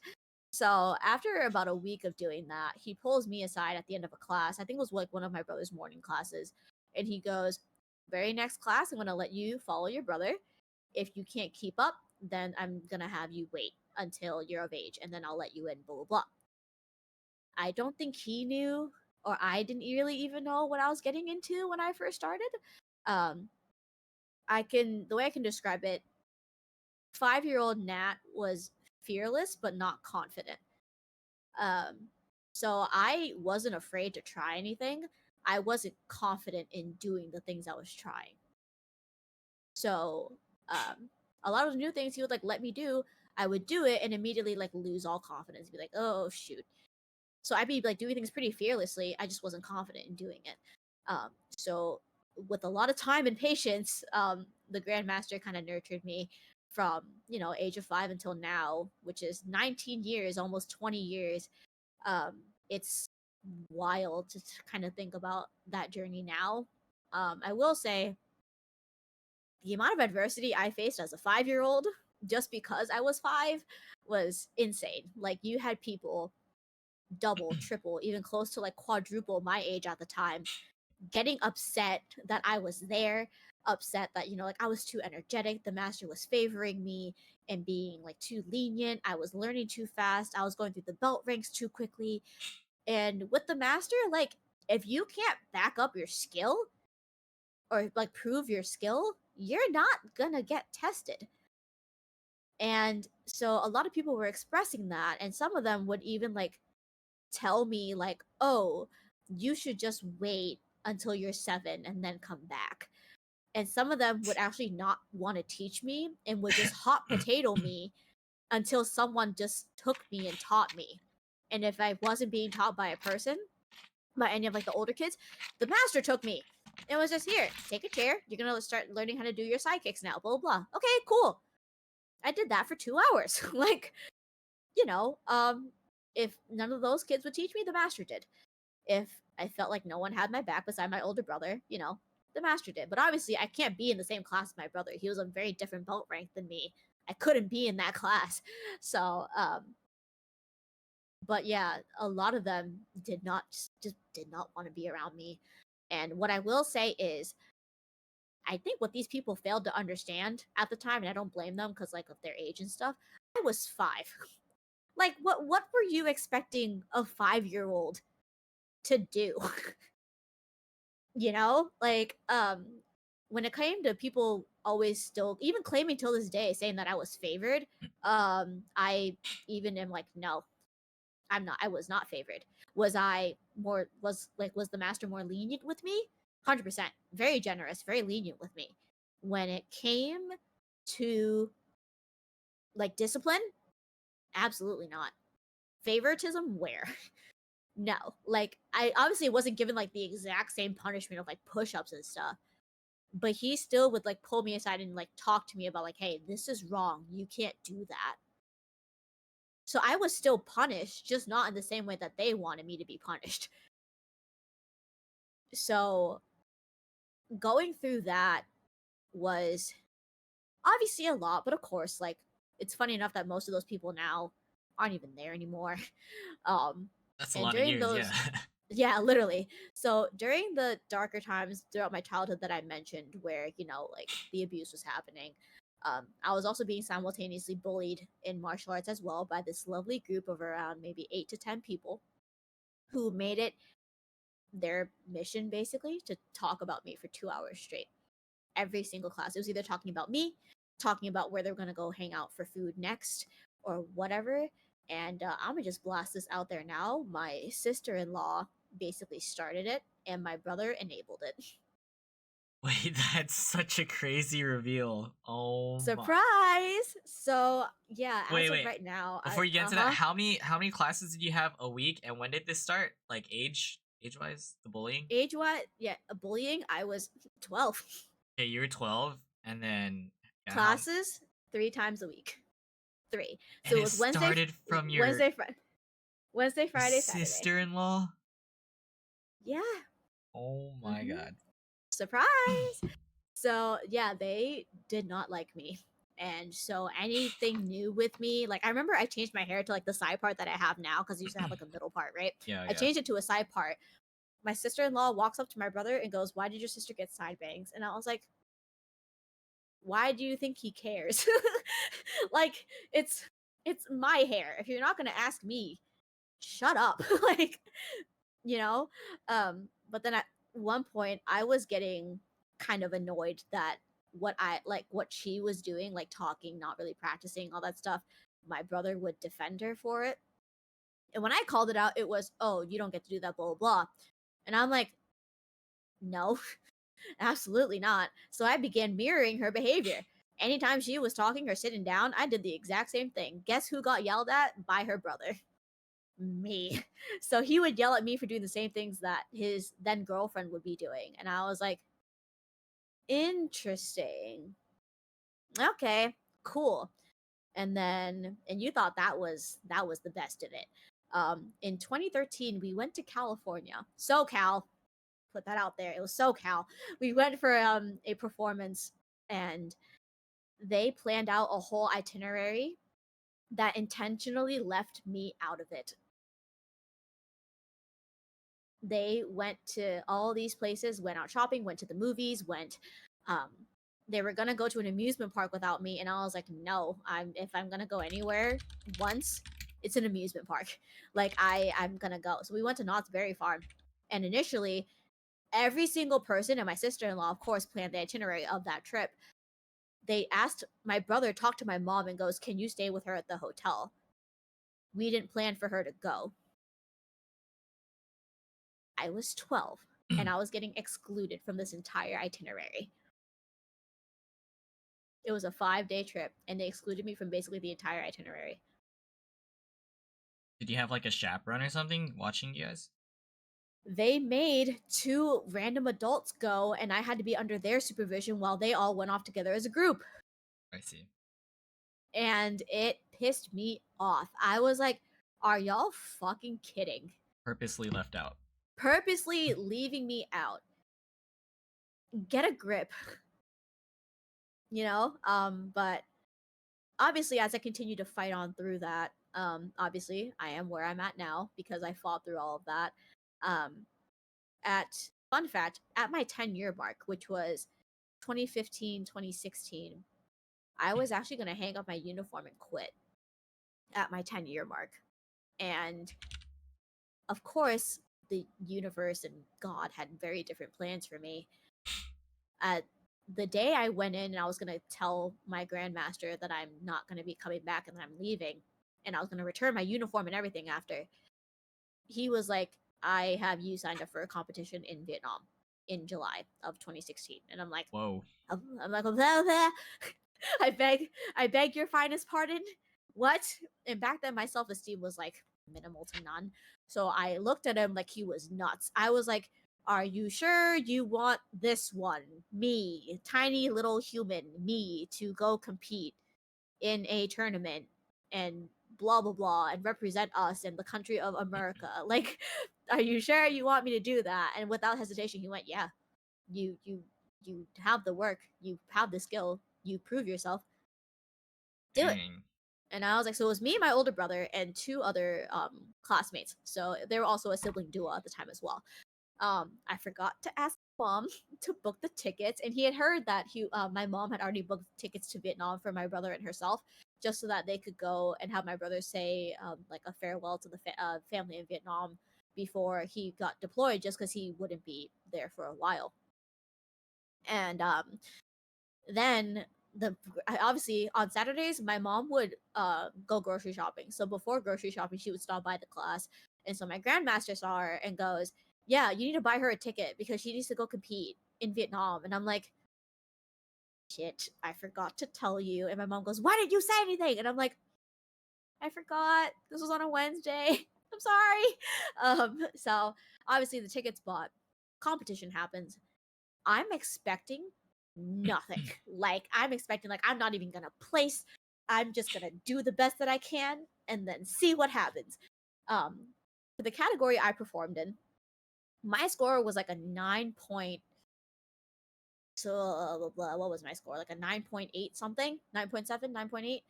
And mind you, the way the competition works, you are on a mat, you are surrounded by 7 judges. 7. You have the head judge in front of you. You have 2 judges to your left and to your right, and 2 judges behind you. There is no room for error. You can't try to slip a mistake because they'll catch you. And so I remember I was starting out my form and I lose my balance for a brief second. I don't fall, but I obviously lose my balance. And I'm like, fuck. So I keep going, and my score becomes like a 9.6, 9.7. And I'm like, oh, okay, whatever. It's not bad. I had like a few competitors left after me, and I was looking at their score. I didn't really keep track because like obviously I'm tired as hell. I'm not trying to keep track of score. By the end of it, they show all the scores at once. My name is at the number 1 spot, and everyone else's score is below my number. And I thought I was seeing shit. I was like, is that? Huh? And I did not believe it for a while. And so we went out for like our intermission slash like lunch break before going back to compete again.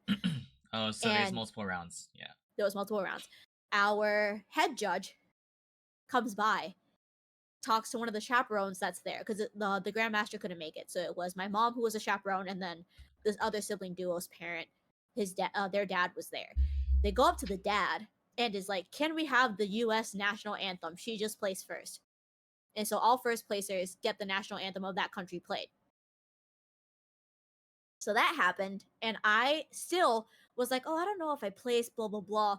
And my one of my competitors there with me, like the person who from our academy who was with me, literally bonks me like this and goes, "Bitch, you got first place. What do you mean?" And I'm like, "Huh?"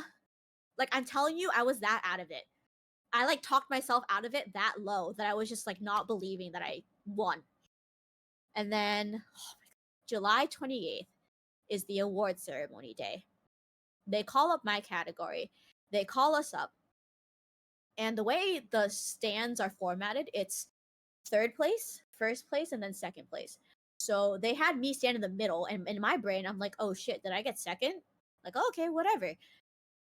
No, we walked up to the stands, and I'm the only one standing on the 1st place block. And I'm like, oh, so this is happening. And like the one of the masters that was there, like, had a gold medal for me and like put it on and everything. And I was like, it's that medal right there. I don't know if y'all can see in the background of my camera on stream, but that medal right there, that red strip, you can't see the actual gold medal. Oh, Sorry, but that yes. medal and that certificate was what was given to me on that day. It's that. And so it happened. Of course, the US national anthem played. And right as we got results, my grandmaster was notified. And so we get back to the States. I want to keep this shit so low key. It's not even funny. I'm like, pay me no attention. Don't even look at me. Like, I don't want this to be so big of a deal. Obviously, that's me like trying to downplay my accomplishment. How many people were sent from your group, or like 4 of Yeah. us from just our academy, but then Huh. like there was other people from like other US academies that went to and competed. Oh, but you did a separate category. Yeah, we did all of us went, but we did separate categories. And were you the only one that placed, or how did they do? We placed within the across the four of us, we did um we got 6 medals total. So I'm the only one who placed gold. We got back 3 silvers and 2 bronze. So total 6 medals Okay. across all 4 of us, which is, mind you, at that time, the reason why I'm downplaying my accomplishment so much is because I brought home 1 medal. Each of the females brought home 1 medal. Both the boys, my brother and the other guy, brought home 2 medals each. 2. And I'm all here, like back then I was a quantity person, so I was like, yo, you guys did great. Hello? You got 2 medals. Screw my gold medal, the frick. Obviously, people disagreed with that. So I get back to the States and we go back to class. Every single parent and my grandmaster is just like, oh my god, wow. And I'm like, oh shoot, crap. And then I get bombarded by a bunch of kids just like, oh my god, Natalie, you got gold, wow. And I was like, thank you, can we stop making this a big deal, please? Can we stop? Can I practice? Can I go to class? And the very first day I come back, something interesting happens. And I'm teaching this group of kids. So obviously my grandmaster's like, I'm now going to start you on your instructor's training. So essentially what happened was I was supposed to be promoted to an instructor at the age of 15. However, even though I passed my promotion test, my master withheld my promotion for a year. His reason being was because you're a little too young and we still have to develop your leadership just a little bit more before we let you try instructing, okay? And so obviously I cried back then, but I'm grateful that that was the timeline that we went with. And so at the age of 15, I started instructing, but I was training first. So he let me train, and I had a group of 8 kids, all beginners, like there for like less than 3 months. We're doing form review. Basic, just our first basic form, teaching them the basics of stances, punches, whatever. And they had been learning the form for like 2 weeks at that point. So they're still new, whatever. I don't mind. So I go around, and the way it works is I have to fix each kid individually. That's just how I am. I like doing it individually. So this kid, right, had punched a little too low. And the way punches are for the form, it's supposed to be at your shoulder level. So I moved this kid's arm, I kid you not, maybe like 1.5 inches, 2 inches up. And I'm like, hey, buddy, yeah, we're going to move your arm up here. We're going to have your back straight. You look good. I step away, and this kid starts mumbling under his breath, going, darn it, why didn't I see that? I'm so stupid, blah, blah, blah. And I'm like, did I say something? Like, did I do anything wrong? So I'm like, okay, kid number 2. I made, again, the most minor correction. This kid just had to bend down his knee like 1 inch lower, and he was fine.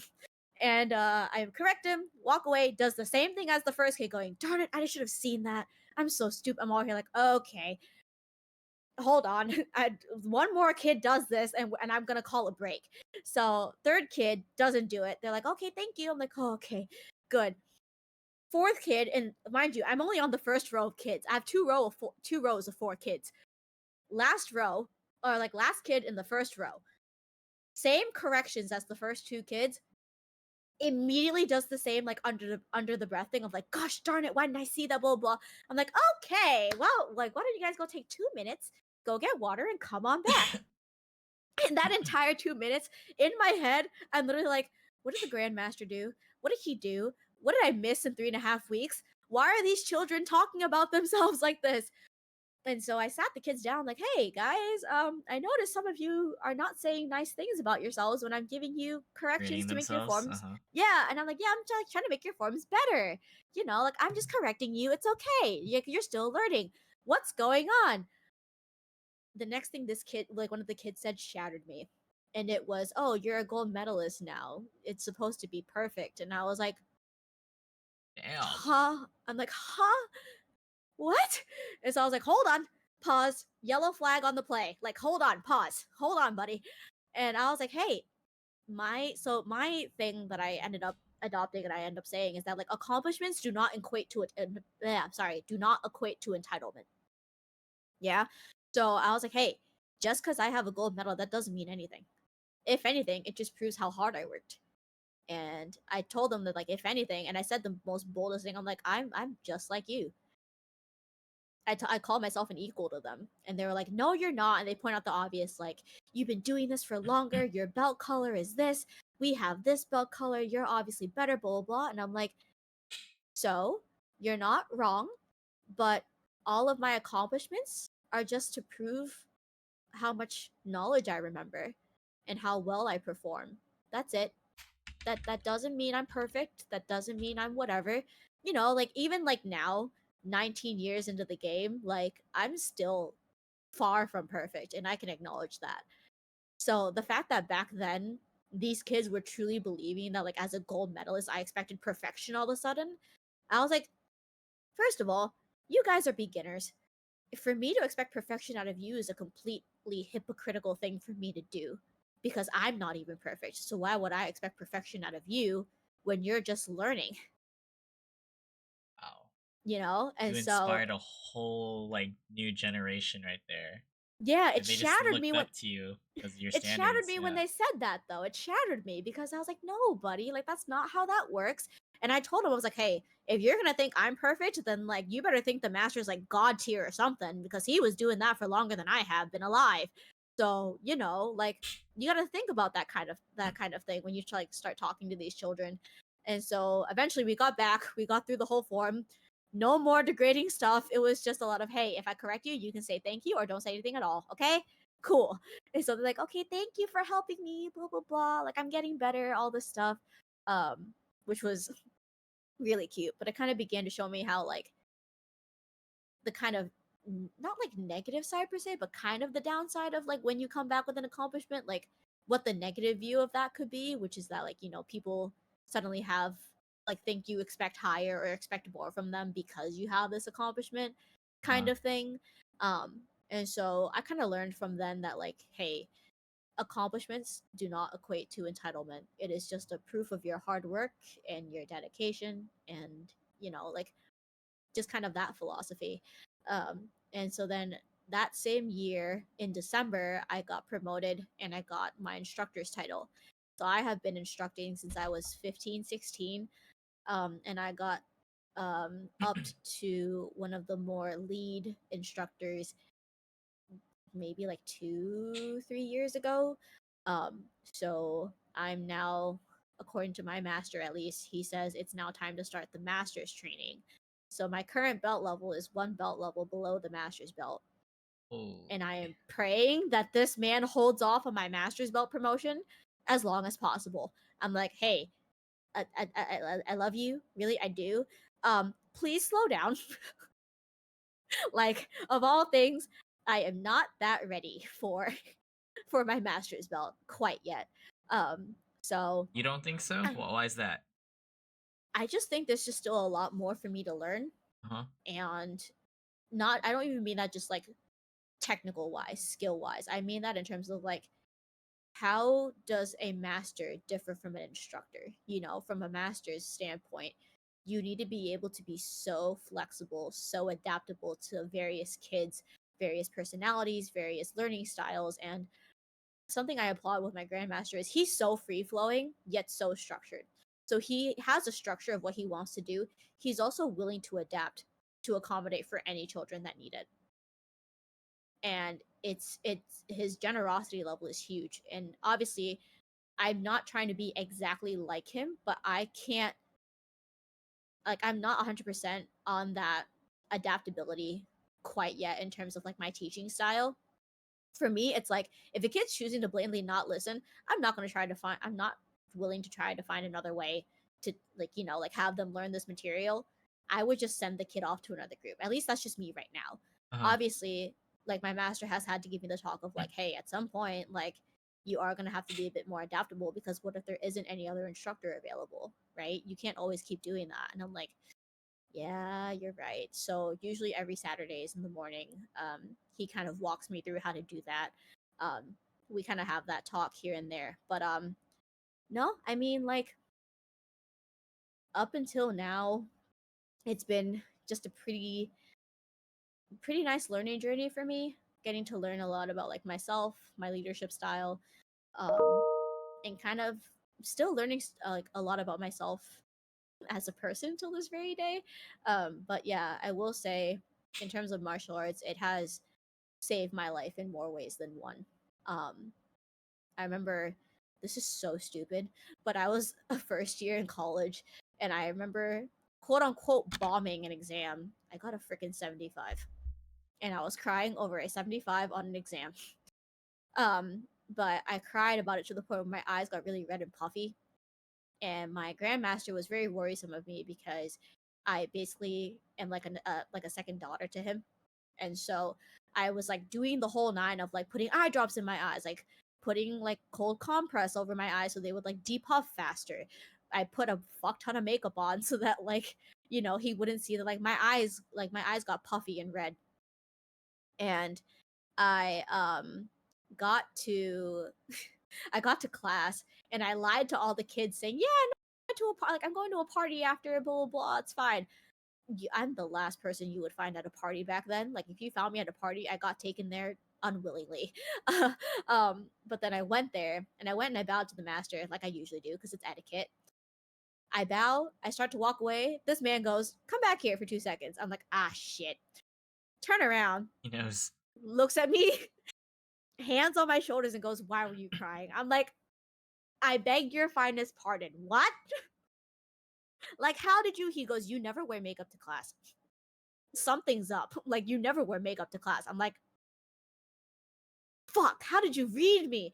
So, that's just kind of one of the instances where it's saved my life in more instances than one, kind of giving me that outlet to just let out whatever emotion I was feeling that I couldn't continue to like suppress or tank anymore. That was my safe space to just be like, yeah, no, I need to let these emotions out and I need to let them out now. Someone who's looking out for you and actually cares. You felt that. Yeah. That's awesome. Mm-hmm. Yeah. So you were a. Would you consider yourself like a prodigy in other people's eyes since you started at such a young age, at 5, to become an instructor by 15, and you're like on the path of becoming like a master, right? That's like the next step. Um, a lot of people do. I mean, a lot of people in our community grew up watching me from day one, basically. Yeah. He let me perform when I was like 6 or 7, so I was one of the youngest performers there, and so they keep consistently seeing me every year, and they're like, "Yeah, she's not going anywhere for a while." So I became one of the like people, like students that like the people ask my master about, like, "Oh yeah, where's your little one?" Blah blah blah. Mind you, I'm like, I'm a student. Don't call me his little one. That's weird. Don't call me that. Um, but like a lot of people, I definitely would would say that. A lot of my I have a friend in actually from martial arts who would say that like her and I talk from time to time and we'll like have a breakdown about like how our academy's doing. And she's like, "Yeah, no, you're literally a prodigy. Like you're literally his prodigy." And I'm like, "Yeah." I will say I'm one of the people where I love giving out compliments.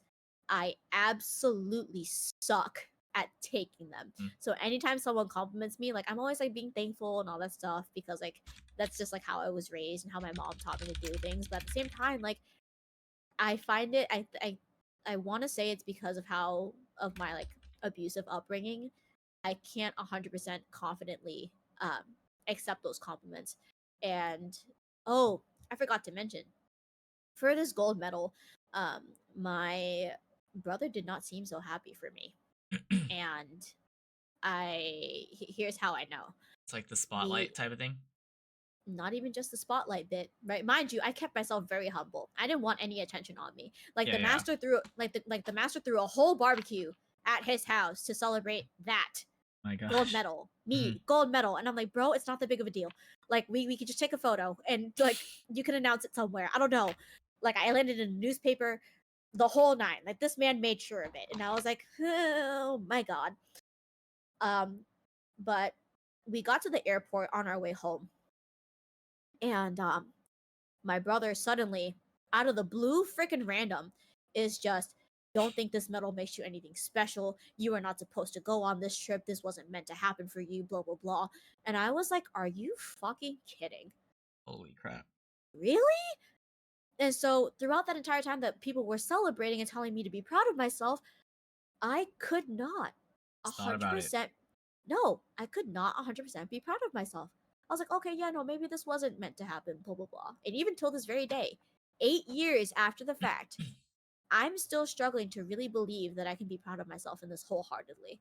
Obviously, I am feeling a bit better about it. Like, yeah, no, I did that, I won that, but like letting myself be celebrated and celebrating myself and being my biggest cheerleader is something that I still struggle with legitimately. Like it's very difficult. Like a lot of my friends will be like, it's baffling how humble you are, where you'll literally like belittle yourself.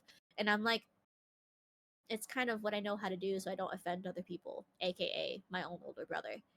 Like it was a lot of just like he couldn't be there. Like he couldn't celebrate me and genuinely be happy for me.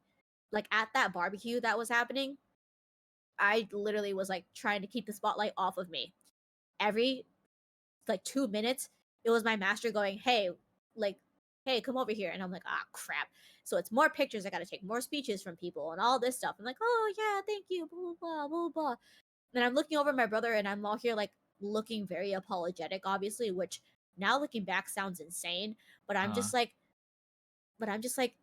I don't know what you want me to do. Like, I kind of won this for myself, and so this is what's the result of that. Like, what are you expecting from me? What do you really want me to do? yeah. I'm glad you realized that after all this time, Yeah. though. Like, just looking Yeah. back at it. That's a wild story from your own brother, too. Yeah, for Especially sure. what you've gone through, because of him. Yeah, Yeah, so are you one of, like, the most, like, longest active members in your academy? I am the longest. Wow. So you The started at an longest. early age compared to everyone, and you're still there today. Yep, still there. And I think it's because I've grown to find a love for what I do. Yeah. Um, Especially when I think when I started getting my instructor's training, that kind of was my seed in my head to be like, oh, there's more I can do with this. And I just love the idea that I get to have students who I can continue to teach and kind of essentially be a part of their upbringing as well, like how a lot of the older students were part of my upbringing. Essentially, I kind of get to be there for them Giving as well, back. and kind of give back and be a positive influence. You know, like I would not be where I am today had it not been for martial arts. The bare minimum I feel like I can do for my grandmaster is to give back in any way possible. And for me, I just love getting to teach the kids as well, showing them and how kind of helping them bring out their potential a little bit. I think with our newer generation of students, there's a little bit of a struggle with their confidence levels just a little bit because they're a bit more shy, a bit more introverted. And I'm teaching this lovely group of girls, and we're actually preparing for another competition that's happening in 11 days. And we just now started convincing the group of girls, start screaming. Like in your forms, start using your screams. And they go, I don't know how to do that. And I'm like, yeah, you do. Yeah, you do, because you've seen me do it, and now you're gonna follow suit and do the same thing. Now, obviously, the way I'm saying it versus how I actually taught them is not that cut and dry, but I was walking them through the whole process. Like, hey, screaming is scary. When the girls first started screaming, they quite literally scared themselves with their own voices. But especially with us females, giving them that kind of empowerment, giving them that kind of confidence that, hey, you have a voice. Don't suppress it for anybody. Right? So I began teaching that to them, and getting to go through that whole teaching and learning curve with them has, anytime I watch them perform now, they're always trying to scream louder and louder. And even today, like I got to watch them while we were tournament training, and I started like tearing up because I was like, you guys now versus who you were just a couple of weeks ago when we first started encouraging you to start screaming are night and day, and you have yourselves to thank for that. um I started getting really really emotional because I was like, they're slowly starting to find themselves and bring out their confidence levels, and it makes me really really happy that I get to be a part of that. And so I honestly see myself trying to go for this for as long as I can. So I mean, it's just been something that I love to do, and I can't think of can't think of like any other place I'd be, to be honest. So would you say that's the goal, to just become a master and just like continue teaching the next generation for as It's long as you definitely can? It's definitely one of the goals for sure. I did have like a vision back then to open up my own school.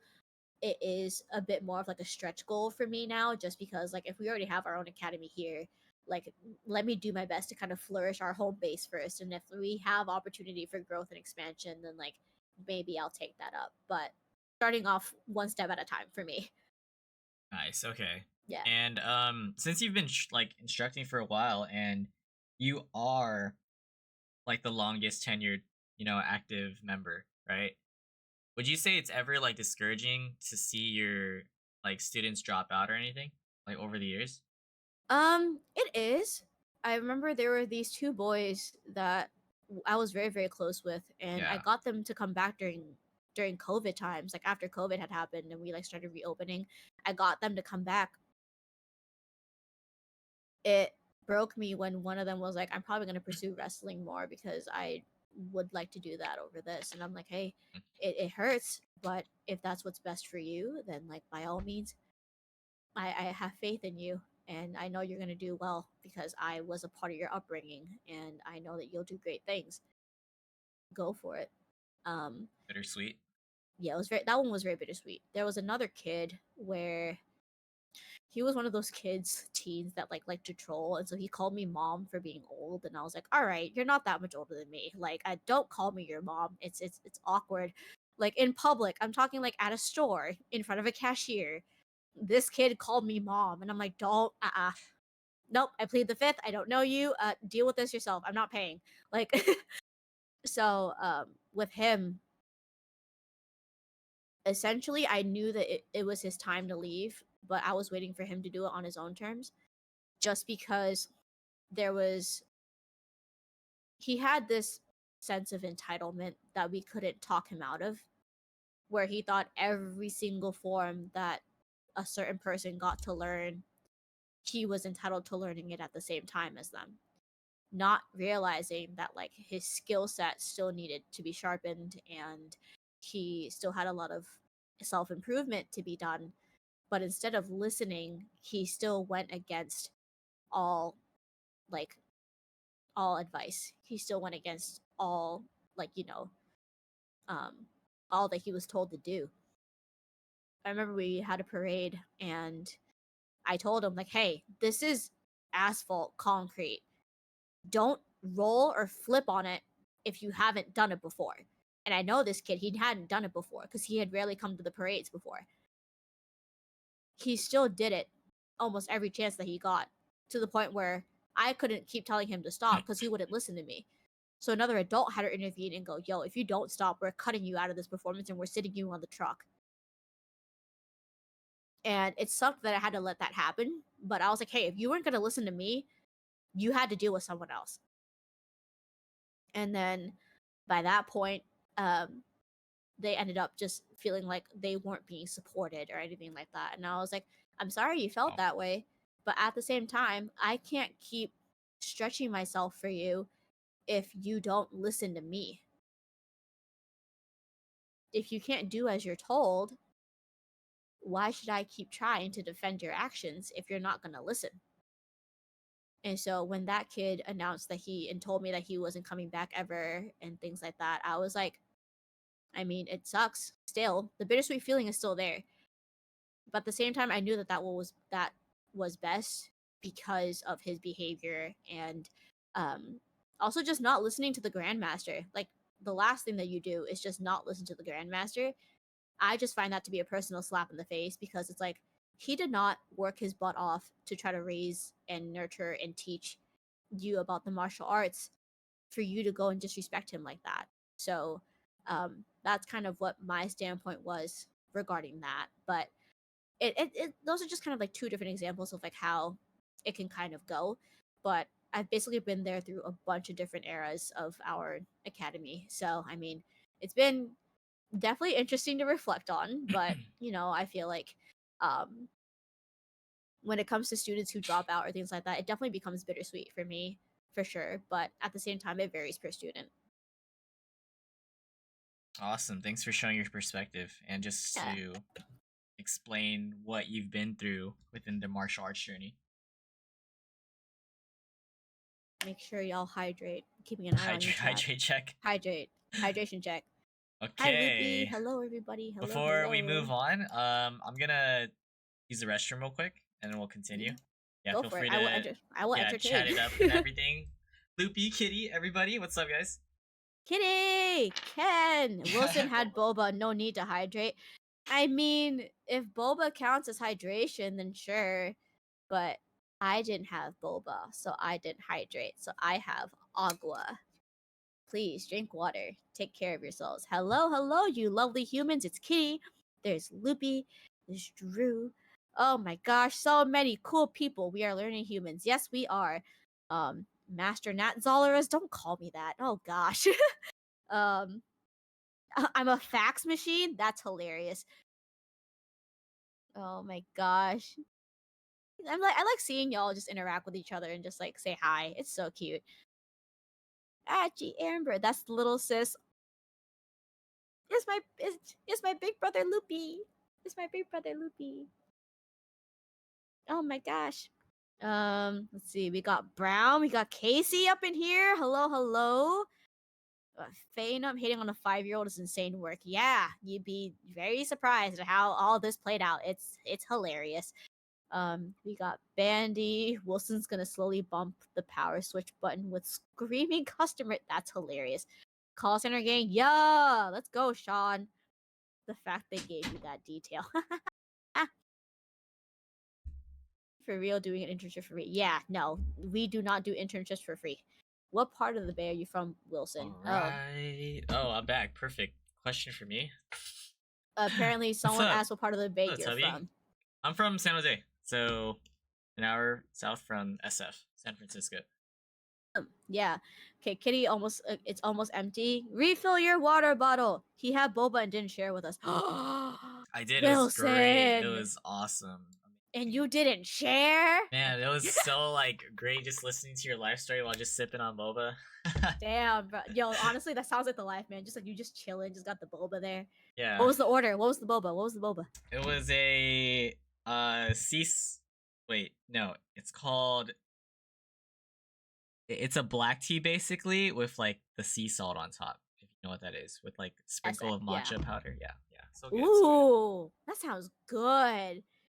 Well, I'm done with it. Nice. How are you feeling right now? Dude, feeling great. Good. This is nice, yeah. Okay, so our next topic we're gonna get into right here is the good old Twitch and social media. Oh my gosh, here we go. Okay, so before we get into Twitch, what are you currently active on when it comes to social media?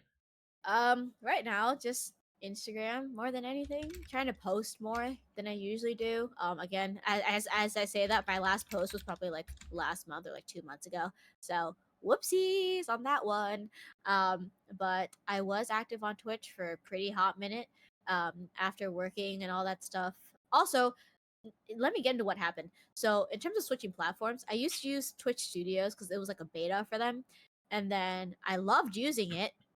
And then they announced at the end of May that they were shutting it down. And I was like, what? So I'm trying to set up my OBS. I have like 2 friends who've been trying to help me, and I am so busy that I cannot get that set up. So hopefully, once my OBS is set up soon, I'll be back to streaming. I promise. I didn't just up and leave, y'all. I swear. But yeah, and then I also have a Twitter for my streaming and my Twitch. I don't use it much. It's kind of just like if I have an update, I'll post on Twitter. If not, it's just there. It's kind of a ghost town. But as in terms of like socials, mainly just Instagram. Personally, okay. Yeah. For sure. Okay, let's talk about the Twitch journey then. What was your introduction like, and how would you describe it so far? During COVID actually. So 2021, I was with this group of friends, and no longer associated with any of them. Like but IRLs? They actually, yeah, IRLs, but I'm no longer associated with any of them. For a few reasons. One, they chose to make a group chat without me in it and talk shit about me in it for 9 months and not tell me about it and not confront me about it until 9 months later. So that already, no thank you. But they did introduce me to gaming and they introduced me to streaming, so I'll give them props for that, I guess. You get some credit, guys. But in terms of that, I started streaming. I streamed like once or twice, and then I was like, yeah, no, this seems like a lot of work. Um, and then after that, I like went MIA after I left that friend group for a bit, and I was like, you know what? It was like what, May or like June of 2022, and I was like, fuck it, we ball. I'm gonna hop back on Valorant and see how this goes. And the first person who recognized my handle invites me to play a game with them, and I'm like, huh? And this friend is a streamer friend. His name is Mr. K Miso Soup.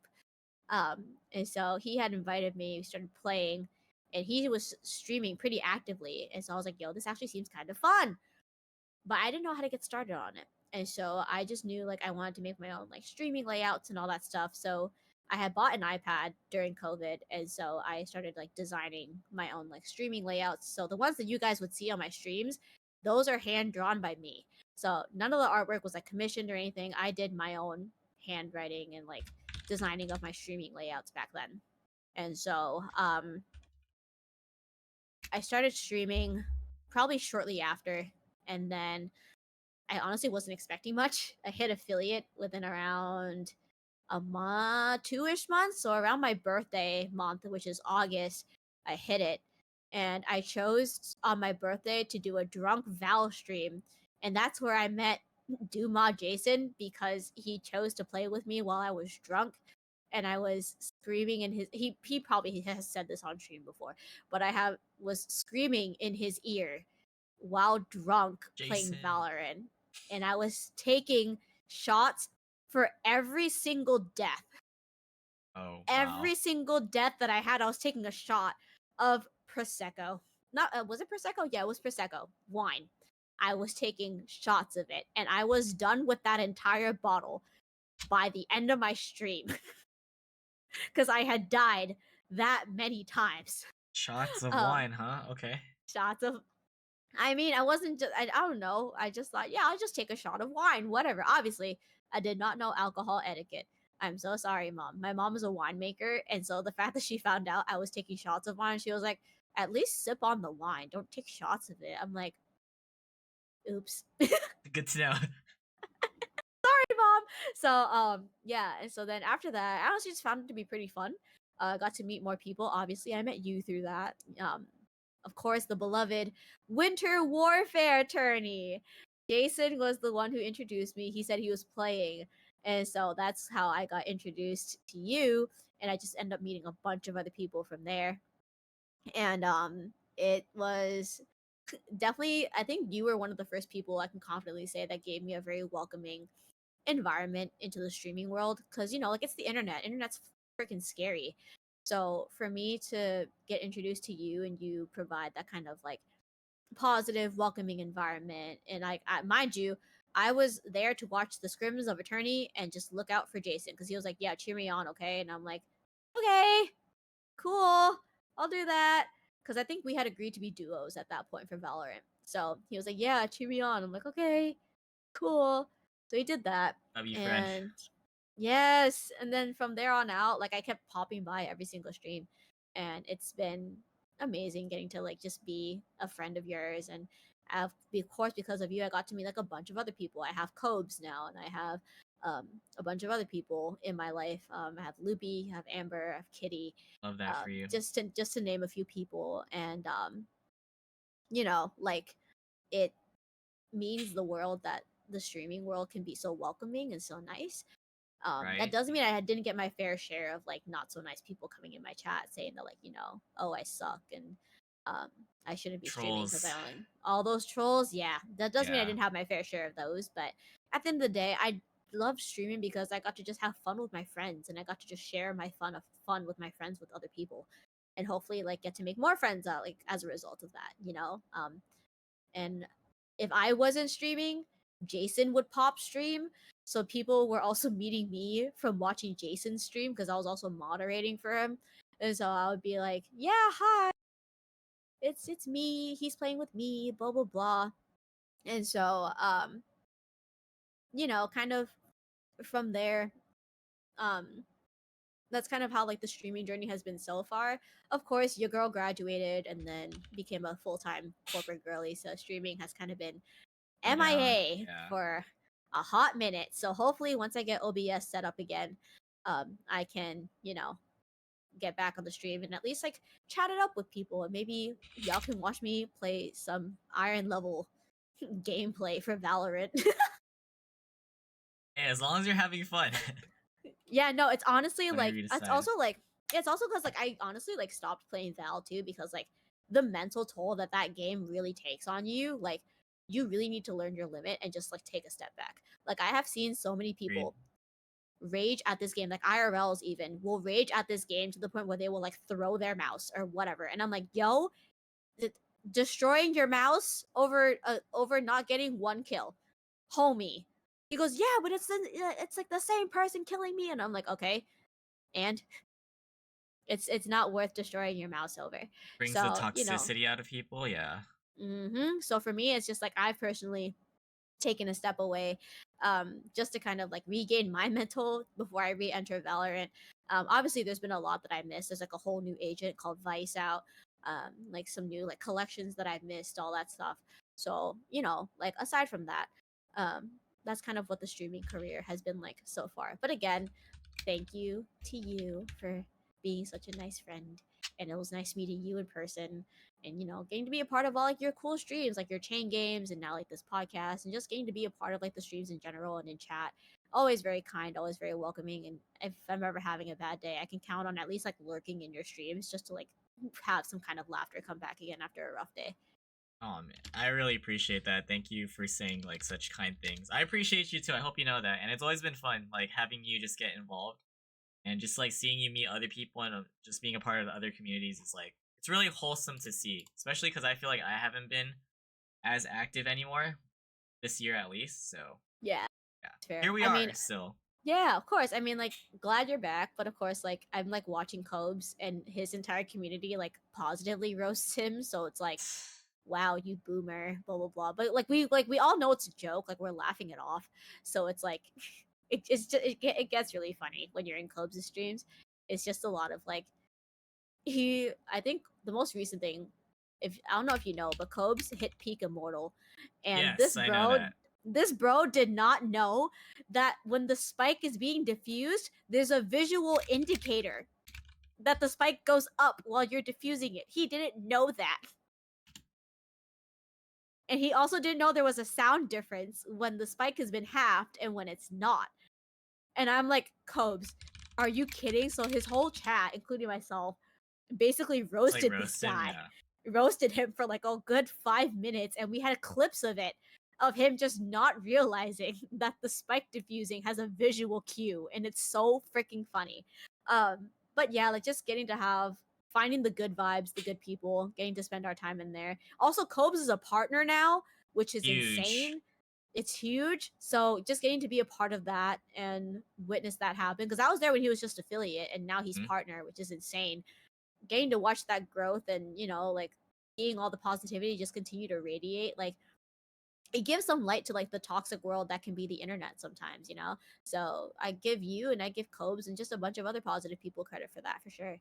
Shout outs to the 33 community, Cobes community right there. Always welcoming, great energy, like you said, and it's always like it's like lighthearted and fun, honestly. Very, It's like yeah. being a part of that. Okay, so when you did stream and that Mhm. you've been on Twitch, like would you say you had a set goal for yourself and where do you kind of want to take it once you're like get back into the groove of things? At one point I was under this impression that I wanted to take streaming full time and wanted to actually try to be like a full-on content creator and all this stuff. And I think that was just because at the time it was just so saturated, and it was just like kind of like the trend, I guess, was like a lot of people were like being content creators and making a living off of it. And um, it was amazing to see, don't get me wrong. And I was like, I want to give that a try for myself.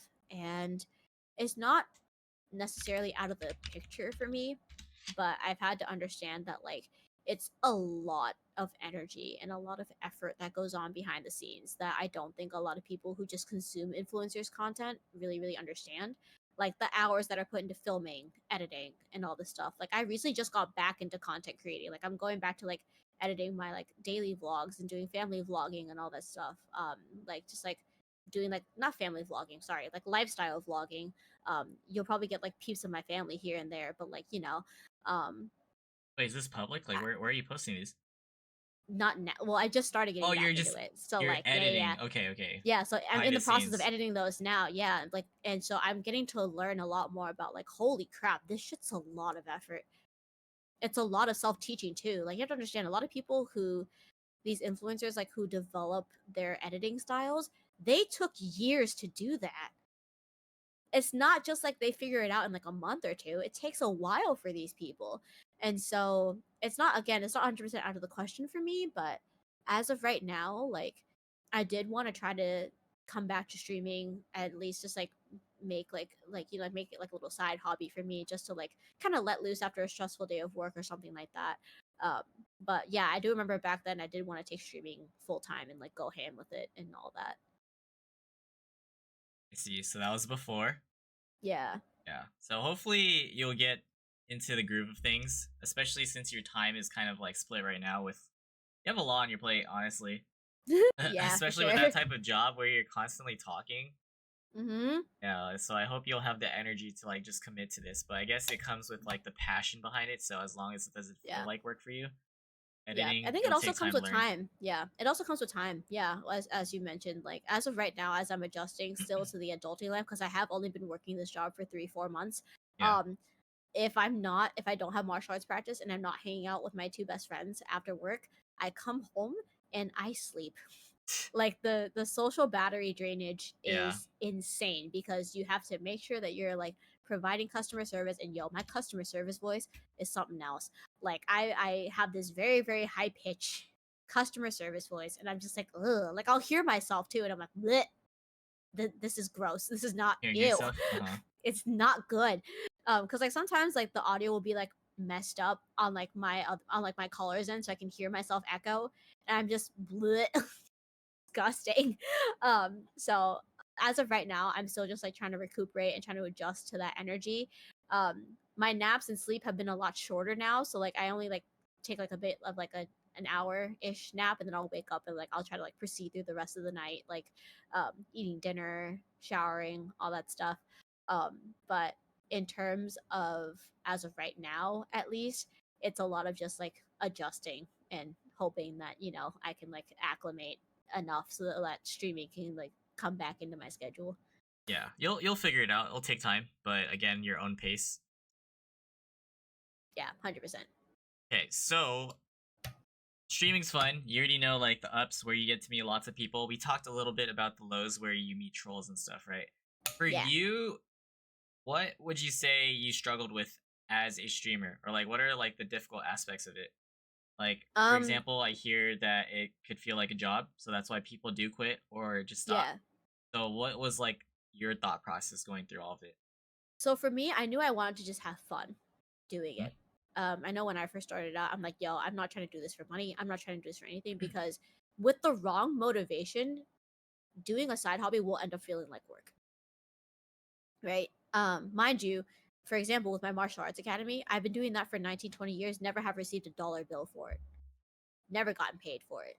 And I don't care to receive money for it because it's actually genuine love and care and passion for the art. Awesome. Similar concept when it comes to streaming. If you go in for the wrong reason, it will feel like work and you will quit outright. So when it comes down to it, um, I know that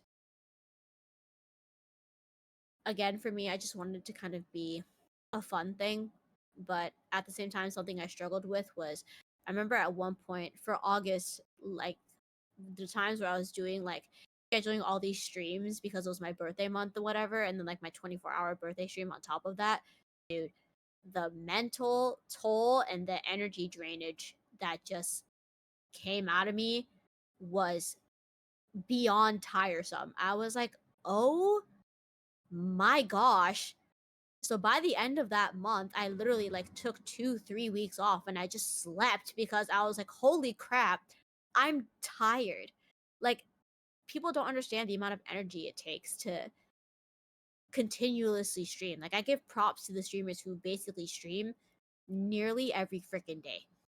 It takes a lot of energy, a lot of strength, and a lot of mental fortitude to continue doing that, especially with all the highs and lows that can come with streaming. Facts. Yeah. All right, I love to hear that perspective from you. And another part of the beauty of streaming, of course, is like taking it to the next level when you start meeting people IRL. Yeah. So, do you want to talk about your experiences so far? Just meeting your Oh friends in my person. gosh. Of Just course. anything you want to say. Oh, hell yeah. So at this point, I have met a decent amount of people from Twitch IRL. So I think it was Loopy, Kitty, and our whole friend group. I first got to meet them. If we count my now ex-boyfriend, who was also a streamer, if we count him, then he was technically the first person from Twitch that I met IRL. But like our whole friend group, like Loopy, Kitty, and that whole friend group, I got to meet them back in November. We met up for Loopy's birthday, I believe. And so getting to just meet everyone there, it felt nice to put faces to names. And that trip was kind of when I started calling Loopy my brother. So that's why in chat he was like, "That's the little sis," blah blah blah, and I'm like, "Yep, that'd be me." So from there, you, Steve, and Hi, and I believe it was Nam I got to meet. You guys were the next group of people I got to meet in from when I went to NorCal in The Bay, yeah. I went to the Bay for December and January. Also Amber and Koi as well.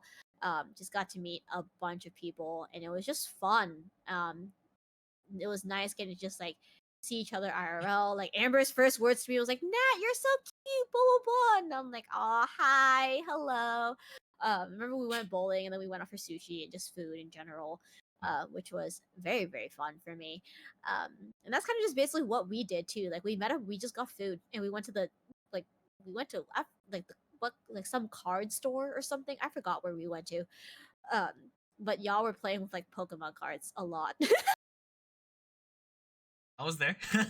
Yeah, I know you were there. So like, yeah, that's So I was watching, watching no, I was y'all do your asking you. thing. I was asking you to confirm because I was like, I'm not sure if that's exactly like 100% what we did. I think so. They were like just Um, opening cards and stuff. Yeah, yeah. Packs. Yeah, I remember. And then I remember I had told you actually that my trip had to get cut short because I had lost a family member earlier this Yeah. year. So my godmother had passed and I had to speak of, that's her photo back there. My godmother. So she had passed and I had to cut my trip short. So I canceled my old ticket and I bought a new one. And I bought the next flight out and luckily I made it home in time to actually like get to her funeral and get to do that whole process with her.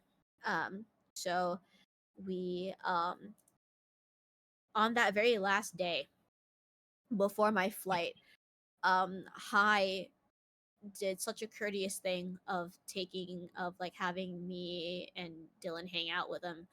And we got to like go sightseeing for a little bit. I tried 7 leaves for the first time on my last day there, which was impeccable. Nice.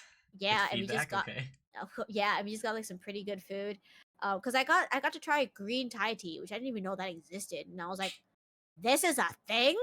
Sure, I'll try it." So maybe that's basic. I don't know. You NorCal and Bay Area people, don't come for me, okay? I just thought it sounded good, so I tried it. But we were able to do that.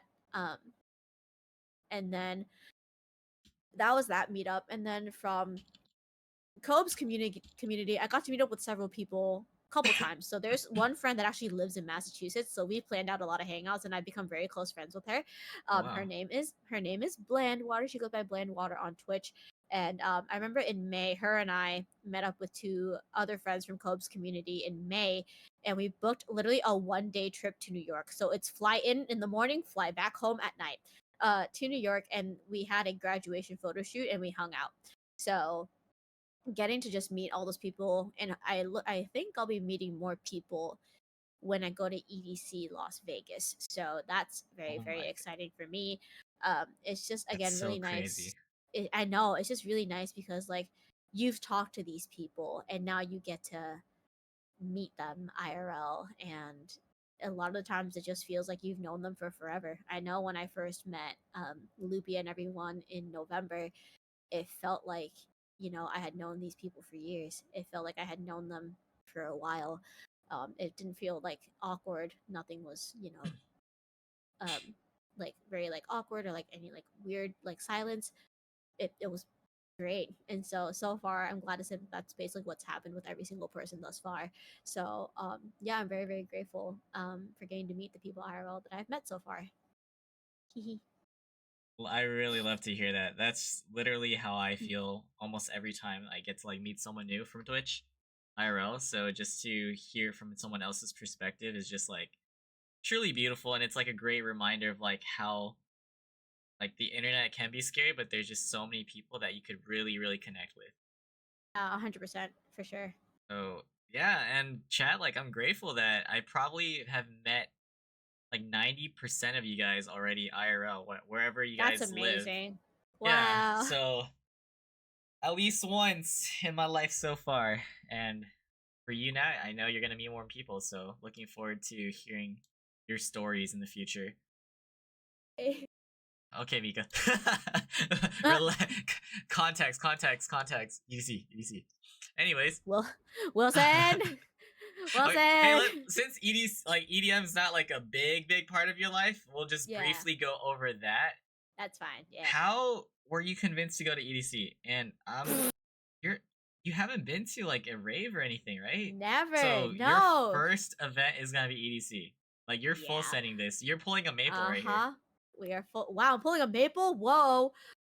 So essentially, I remember I joined Discord on my phone once, and I was like in the middle of driving, and Uh-huh. back then I had really bad driving anxiety, and so I feel better with like friends on the phone or something like that. So I was like, sure, F it, we ball. Join the Discord call. Immediately it's just, oh, Nat's going too. Nat go to EDC, and I'm like, whoa, huh, blah blah blah, huh, what'd you say? And it was, yeah, Uh, all of us are gonna go to EDC, blah blah blah. And essentially with enough peer pressure, I was like, okay, sure, I'll Peer go. pressure. It was like good peer pressure because it was like, you know what, it's a good chance for me to get out of my shell. You're And I excited for had, it. and I know I know I have a good group of people with me, so I feel very, very safe. So I was You like, you know what, VIP? yeah, and it was VIP. Yeah, we all VIP up in this B. Dang, Yes your first sir. rave festival experience will be EDC with VIP with the right people. That's amazing. Yeah, so that makes me happy. And then it was very funny because I wanted them to be surprised that I said yes to going. And Loopy I'm kind of surprised. read me like a book, and he was like, Nat's the one who's trying to surprise us, right? And I'm like, fuck! God damn it! So Loopy figured it out, and I was like, all right, well, now you know, surprise, I'm going to EDC, woo! Do you have any expectations or just thoughts about I how just you're know really gonna like feel when you're there in the moment? I am anticipating that I'm going to be pretty overwhelmed a little bit just because from what at least I've seen in videos, like it's a lot of like plenty of body heat and just like bleh, which initially like drew me away from it in the first place. However, since then, I have been clubbing twice. Oh, I know Nat at a club willingly going is insane, it's but yeah. I know, but I went with some of my IRLs that I met when I went to Atlanta last month. So we went clubbing, and I started getting used to that feeling a little bit, just kind of like also like enjoying myself, letting myself vibe to the music. But with EDC, it's definitely going to be on a much bigger scale. So I did tell myself that like, hey, I'm going to be standing by my group, my people, and just not leaving their sides. I'll basically be, as the newbie, I'll be attached to at least one of their hips. So wherever they're going, I'm gonna be like, take me with you, please. Yeah, you're gonna be stuck. Okay. Yeah, But you went to club in a whole different city in Atlanta for the first time. I did, All right, talk which was about the insane. experience, please. Please, I Um, really want to know what you think, like the good and the bad. so the very first day, of clubbing, I kind of had to play babysitter because another girl that was there, and I think it was just us two as the only girls in the group. She got drunk Wasted. Oh my god. very. And I was like, and I'm being babysitter. All right, cool beans. So I just like was following her around. I had a drink to sip on. Don't get me wrong. I had a drink to sip on, which is fine. But I kept an eye on her for the first day, and it was honestly not too crowded that first day. The second day was the more hyped up day. So the second day, like we all dressed up, we showed out, and again, that same friend got drunk. But Like she ended up honestly just staying in the room, and we had another friend there who was watching her. So she's like, "Yeah, no, you go have fun." you So I take your let myself, turn. Uh huh. so I let myself have some drinks. I had myself six shots of soju, and I was just like dancing it, just jumping around on the dance floor with a nice group of people. I did not appreciate that people were trying to push and shove. I was like, bro, if you want to push me, I'll push you back 10 times harder. Don't make me do it. Like I'm trying to Oh, have fun. Don't push me. And so luckily, no like unconsensual touching of that nature happened or whatever. okay. I had Because a you hear nice group about of people. those, yeah. I hear about that all the time, and I'm like, bro, have someone put their hands on me in the wrong spot. That's an elbow to their no square. Like, don't don't make me do that. Um, but it was still fun. I kind of started understanding why people enjoy raving and things like that, or like to go clubbing because it's just a nice way to like let loose, jump around, vibe out, enjoy the music, and like have nice people who are like doing the same thing as you. So Hey. it was pretty nice. Yeah, it's kind of just jump around, have fun. I got to meet some like new friends. There were these girls there who were like, "Hey, you seem cute," and I was like, "Thanks." And then we just started dancing for like the next like 5-10 minutes, and I was like, "Fuck it, we ball. Like this is fun. Just jumping around, not having a care in the world. Like it felt nice. It felt very carefree, which is what I appreciate." Wow, way to like sum it up and explain that because it really expresses why it's pretty fun for a lot of people, and the fact that you're just like comfortable enough to just go out of your way to like dance and just be in a whole new setting, so cool. While of course Yeah. being a caretaker, like putting your friends Mm-hmm. first and everything, Yeah. but glad it was a great experience overall. EDC should be fun. Yeah. Of course, if she's in a mosh pit, we're fucked. Don't put me in a mosh pit, bro. I will be avoiding the mosh pit. I will not be in the mosh pit. I will be avoiding the mosh All pit. right. Hopefully Throwing your group doesn't lead you into that. right, throwing elbows. I will only throw elbows as a form of self defense. I will not pick fights and throw elbows. I promise. There you go. Okay. A little transition right here. It's Yeah, again, it's one of the topics where it's where whatever you want to say. you got it. This has to do with relationships. You briefly went over one I back in did. high school, or actually a Hmm. few, if I'm being honest. I touched on a few. Yeah. Yeah, yeah. So do you want to like give us like a timeline of like the relationships you've been through and maybe like talk about what you've learned from it and how maybe like it started or you got out of it, if that makes sense. Yeah, sure. Yeah. So To your level of comfort. my first relationship, and I put this in quotes because I was in 6th grade. Yeah. I it, this kid had joined martial arts class, and he wasn't listening to any of the adults, and so I got pissed and I yelled at him, and he like listened to me, and I was like, good, whatever. By the end of that class, bro was telling every single person there that he had a crush on me.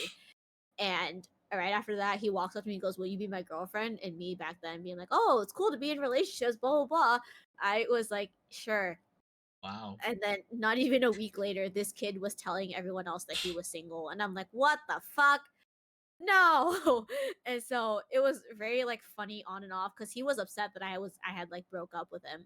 And he was trying to get me back, which my dumb ass back then took him back. I don't know how many fucking times. Obviously it took like a year, and then I was like, yeah, nah, bro.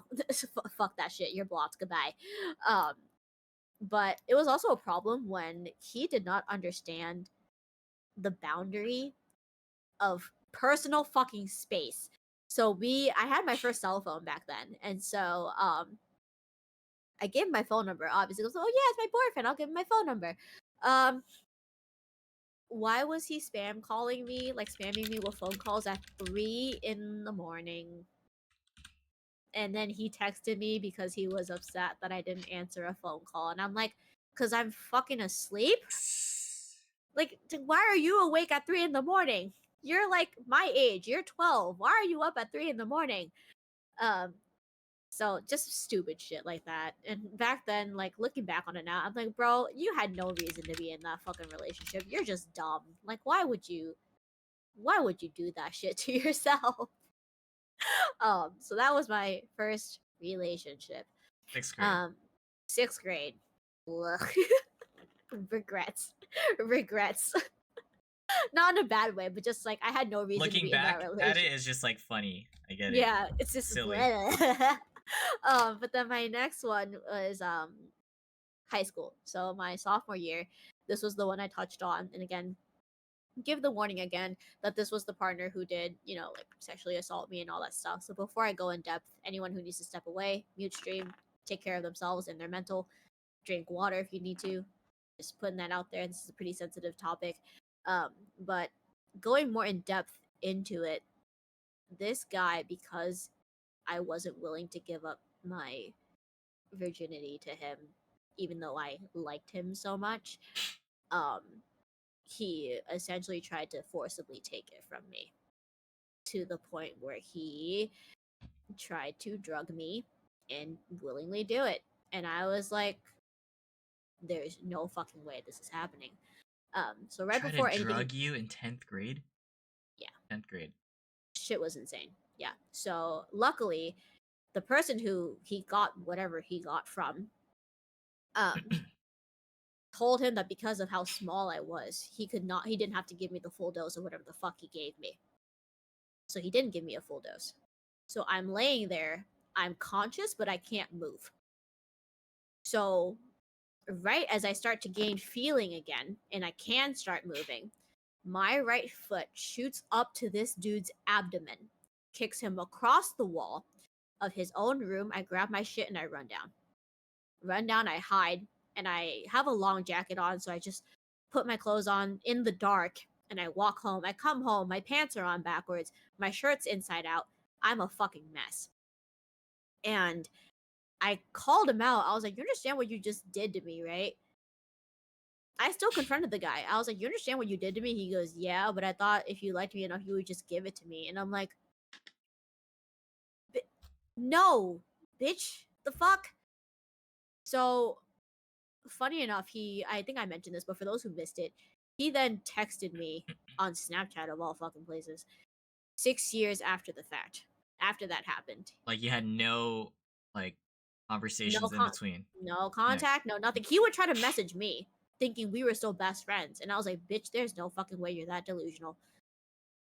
So I unfollowed him off of everything, but then I still had him on Snapchat, but I was just leaving him on red the entire time. See. Last message he ever sent me was this paragraph text message, like finally apologizing, and he finally understood the, like severity of the damage. And I was like, so now you notice. Where was that when I called you out on it 6 years ago? So with that relationship, for me, it was just, I started slowly learning, but I guess I'm also still learning that it doesn't matter how much you love somebody. If they don't have that feeling for you back, it's never going to work. And people's intentions will always come to light sooner or later. So that's kind of what that relationship had taught me. And then with my first long-term relationship, it was my senior year of high school. I had gotten my first job, I guess, where I was basically just paid to learn about Afro-Latino dances, and it was pretty fun. I just got to learn how to dance, and then we got to put on a production, which is pretty cool. I got paid for that. I'm like, hey, if I'm making money, sure, fuck it, we ball. So did that, and then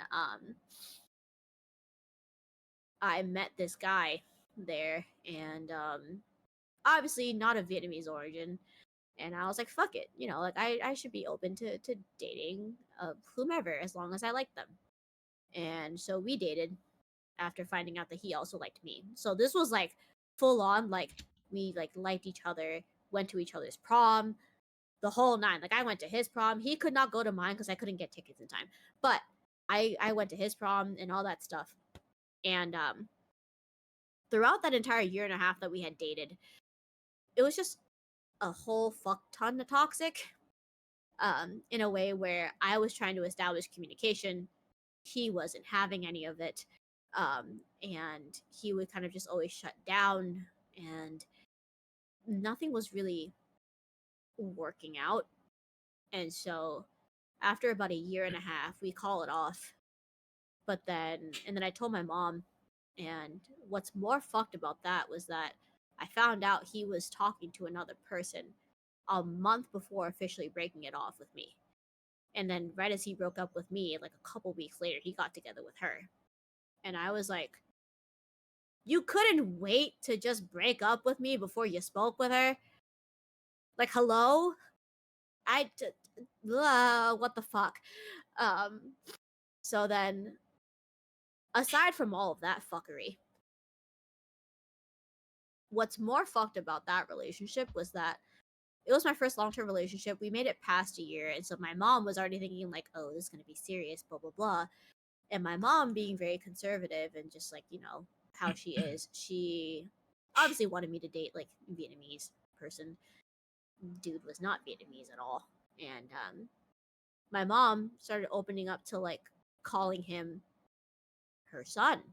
By that point, she was like starting to warm up, and I'm Wow. like, oh, this is a good sign, blah blah blah. She asked me about it. I'm like, yeah, no, he broke up, and he, cheated on me a month before actually breaking up with me. For a full 3 days straight, he not only made my mom cry, he made my dad cry. Making me cry and hurting me is one thing. The fact that you made both of my parents cry as a result of your bullshittery, no, absolutely the fuck not. Um, I will admit on my end, I was being a bit more pushy, but I just wanted the communication there, and it wasn't happening. So that's kind of why I also kind of like put it on myself, where like I wasn't really giving him that space to process. It was just like, no, we have to talk this out now. I want like this to be communicated now, blah blah blah.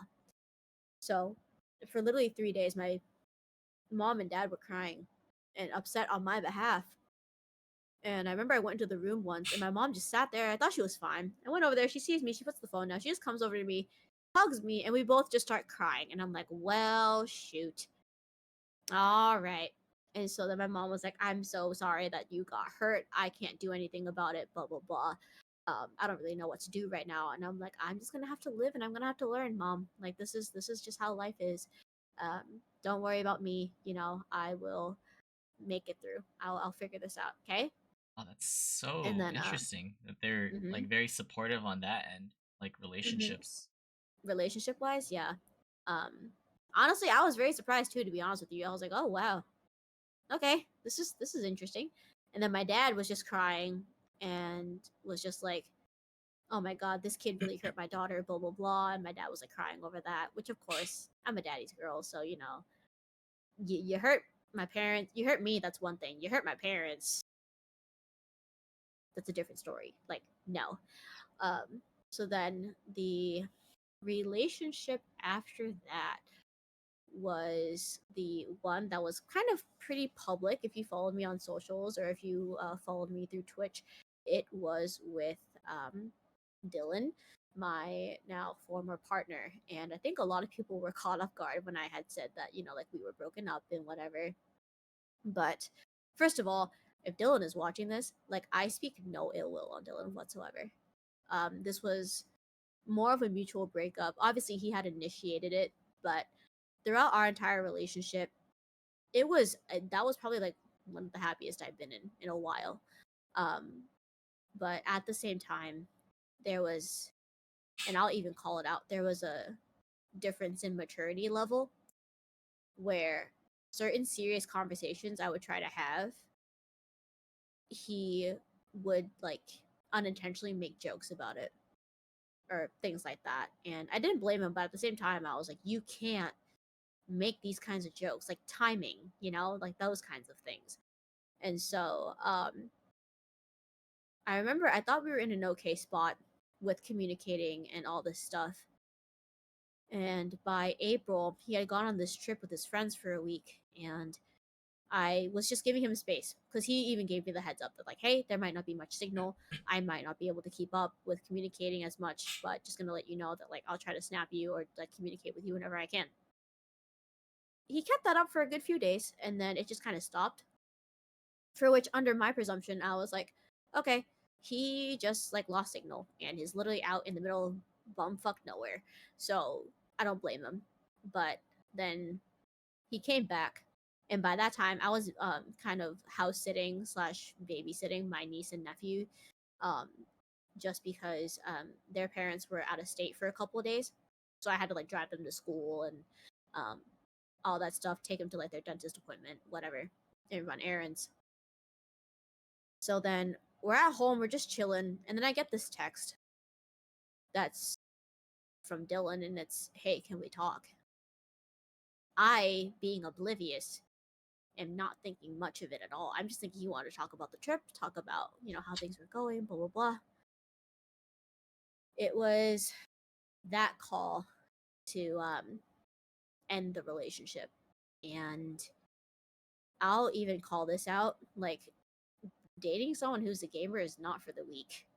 Dylan is a pretty strong gamer for those of you who have met him and who know him.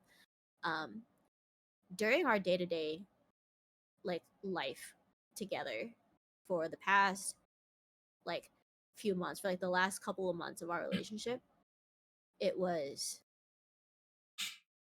him texting me in the morning, us checking in the morning. I would go do my thing, he goes to do his thing. But then the time to spend with me was minimal.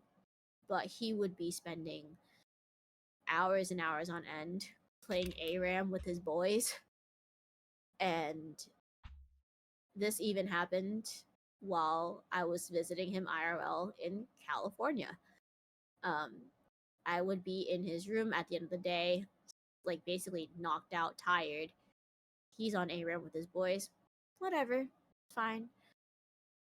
Go over to the guest room. I go to sleep, and he's up till 4 or 5 in the morning playing ARAM, and I can hear him through the other room. So that was consistently happening for a while. When I initially brought that up, he was telling me that I, being the busier one, should be making time for him. Because I'm not saying he didn't try to make time for me, but whenever he did, I just didn't have the capacity.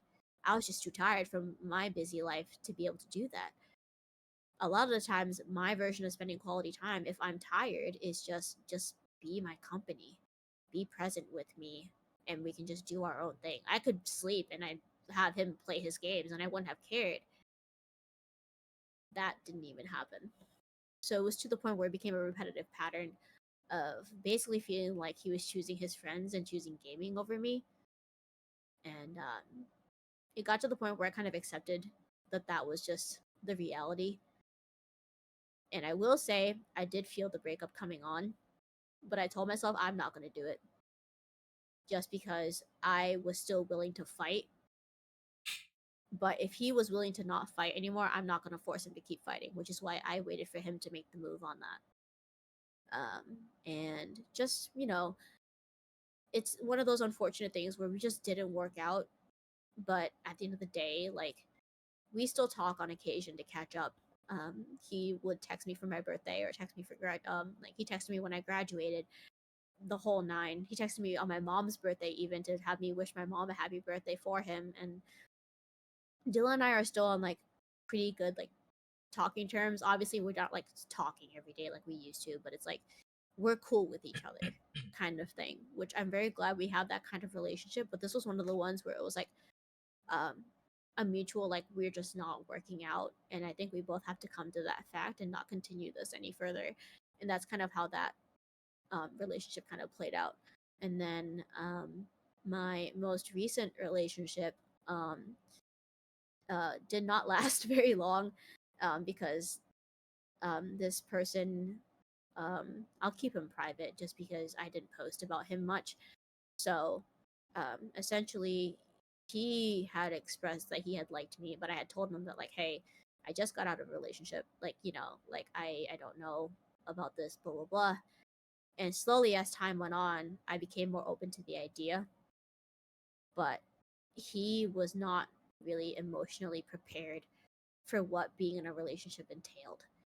And it took one argument about me calling him out on his lack of emotional maturity for him to just call it quits and be like, yeah, no, I can't do this anymore. And I'm like, okay, if you can handle that, then so be it. So I mean, aside from that, and we didn't even last really long. It was like a little over a month too, and then it ended. So that's kind of the whole dating slash relationship history of little old me. Um, kind of what I learned from that last one was that, like, if they're not ready, they're never going to be ready, kind of thing. And they're just gonna have to learn the hard way sometimes. So you can't always be the one to like change them, and you're never really going to be able to change them unless they change themselves. So that's kind of what the love life was looking like for me. Yeah, thank you for sharing your thoughts about all of those. I was gonna follow up to ask you like what have you learned from all of these relationships? So if you could just like elaborate, say more, or even give like your own personal dating advice, like what would you say to others? For me at this point, I with when it comes to love, the biggest thing for me that I want to start implementing to myself was giving myself the love that I wish I have. Right? Why am I going to try to try to get this love out of other people if I can't even give it to myself?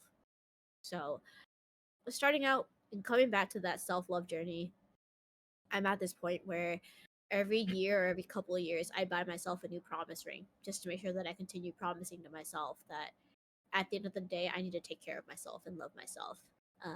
And through it all, I need to have my own back, right? Like I've always mentioned. So until the right person comes along and their actions prove that they're like willing to fight through this relationship with me and are willing to, like be by my side until their actions prove it. And the reason why I emphasize the word actions is because I always took words over actions for the longest time. My friends started getting sick of it and were like, Natalie, if his actions don't line up with his words, he's manipulating you. Get out of there. And they were not wrong. And it took a brutal slap in the face for me to realize that. A lot of people, a lot of guys, some of my partners would be saying, like, oh, I was going to do this. I was going to do this for you. I would have done this for you. I could have done this for you. If the action doesn't back it up, your words aren't going to matter to me anymore. So that's kind of what I'm going to be going for moving forward. But of course, it's going to start out with self love first. And when it comes to, like looking for my future partner, one of my biggest things is making sure that whatever they say, their actions will follow suit. And if they don't follow suit, that's an expression on them. And if they don't have a proper like explanation for it, I'm not going to hear it. Love that you've come to learn more about yourself and that you want to put yourself first Yeah, or finding for sure. someone that'll give you their time and just like their effort with their actions. Wow, Yeah, well 100%. said. Well said. So, as of now, I guess what would you say is your ideal type? Maybe like personality, appearance, just like moving forward, what Um, else would you look forward to other than like their actions? so your girl has been binge watching the same C drama because of the male lead. And so I guess my preference is ideally dating an Asian person, just because as someone who has dated outside of that, like I've dated like Latino people, I've dated African American people. For me personally, my own preference, stick with Asian people. Doesn't have to just stay Vietnamese, but ideally just Asian. Um, in terms of preference, yeah. I could say just be taller than me, but I'm already naturally short, so any person who's at least above 5 feet, you're gonna be taller than me. So yay for that. Um, but I mean, other than that, like just being like kind-hearted, and my biggest thing also is I pay attention to how people treat others around them, because Okay. how you treat other people around you is a reflection of how you're gonna treat me in the relationship. At least that's my belief. So like obviously like there's a fine line between like being courteous and like respectful and having basic human decency versus like being a golden retriever. Like for me, like I just want someone who's just like I guess loyal to me. Like loyalty needs to be there. Um I've seen so many people who like willingly know that their partner is like cheating, but they're like, oh well, he comes back to me at the end of the day, and I'm like, but he's, oh my god, I would have cut that shit off right then and there. Like I can't stand people who do that. Um, that's just a me thing, I guess. But for me, it's like a person who also just like makes me feel special, feels wanted, who also has to probably reassure me a fuck ton because as an avid overthinker, I'm in big need of reassurance of like, hey, I'm not bothering you, I'm not annoying you, you're not mad at me, all of that stuff. Um, People might say that's high maintenance, whatever, but for me, it's like in order for me to be at ease and like feel at peace in a relationship, that's kind of what I know that I will personally need. So, I know for me personally, that's kind of, where I'm at. But kind of just for preference, obviously. Also a big, like, I think I said kind-hearted person already, but it's just also like, like it for me, like it costs nothing to be a nice person to people. Like, don't be like a jackass if you don't have to, kind of thing. Like the people who just are jackasses just to be jackasses, those kind of people piss me off. Like, why are you being such a jackass for? Like what? Like who shat in your cereal this morning that you just felt the need to be a jackass to everyone around you? So just in terms of preferences for moving forward, kind of it so far. Yeah. Okay. Thanks for sharing. What do you think you're ready for a relationship right now though? Absolutely the fuck not. I have told my close friends, and they've even agreed to gatekeep me. Their words, gatekeep me from dating for the next 6 months. Okay, you got a set It, timeline. Why 6 months? well, it's just like a start, minimum 6 months, just so that I can like ensure that like I'm actually dedicating time to myself, and I'm not really stressing about trying to find like the next partner for me. So it's more for me to like take 6 months to heal, recover, and start that self love process all over again. It's good again that you Yeah. realize that. What would Yeah. you say are some red flags for you or deal breakers? People who can't take care of themselves. Like, dude, you are also ideally with like a guy older than me. Thank you very much. But like, dude, if you're, especially if they're like living alone and they can't take care of themselves, I'm like, bro, come on. What the actual hell? Why can't you spare? Like the people who will say that like, oh, I'm too lazy to do this, and I'm like, but you haven't done this thing and you've been putting it off for a week. What? Like, I don't know. For me, it's like if you can't take care of yourself and I have to be the one to like remind you to do things, like, yeah, I'll remind you like once or twice. If I end up starting to feel like I'm your mother, no. No. And then in terms of like red flags in general, anyone who's a big mama's boy to the point where like they involve their mom in relationships and stuff, stay the fuck away from me. Stay away. Keep a 500-mile radius away from me. Like, there's a fine line between being a family person and being like respectful and kind to your family and like that kind of person versus like being a big mama's boy to the point where like they're involved in every aspect of your relationship. Like, it's disgusting. Just for me, no. Um Also, people who can't be big communicators. Like, obviously people need their space. Like, I know I do when I communicate, I need space. But at the same time, like, for me, if you don't have the decency to at least communicate that like, hey, I'm going to be busy all day, I'll text you when I'm free. Like, if you think going ghost is okay for like 5 6 hours and saying nothing, especially to an overthinker, like, no. Please don't do that. That's just a big red flag for me. Um, but I think that's basically it. In terms of red flags or pet peeves, at least ones I can think of right now. Okay. Do you think you could personally do long distance again? I have done long distance twice now. Yeah. I'm open to it. However, I have learned that one of my bigger like love languages is physical touch. So unless my future partner is long distance and he's willing to make the commute to me like frequently enough to like fill that void of physical touch that I need, like, I'm not, it's not out of the question, but at the same time, like, it's more ideal if they're like in the same state or like closer to me at least. Because for those of you who don't know, Dylan lives in California. So when we were doing long distance, it was like across the fucking country. And then with the partner that was after, this dude lived in Texas. So that didn't make it any much better.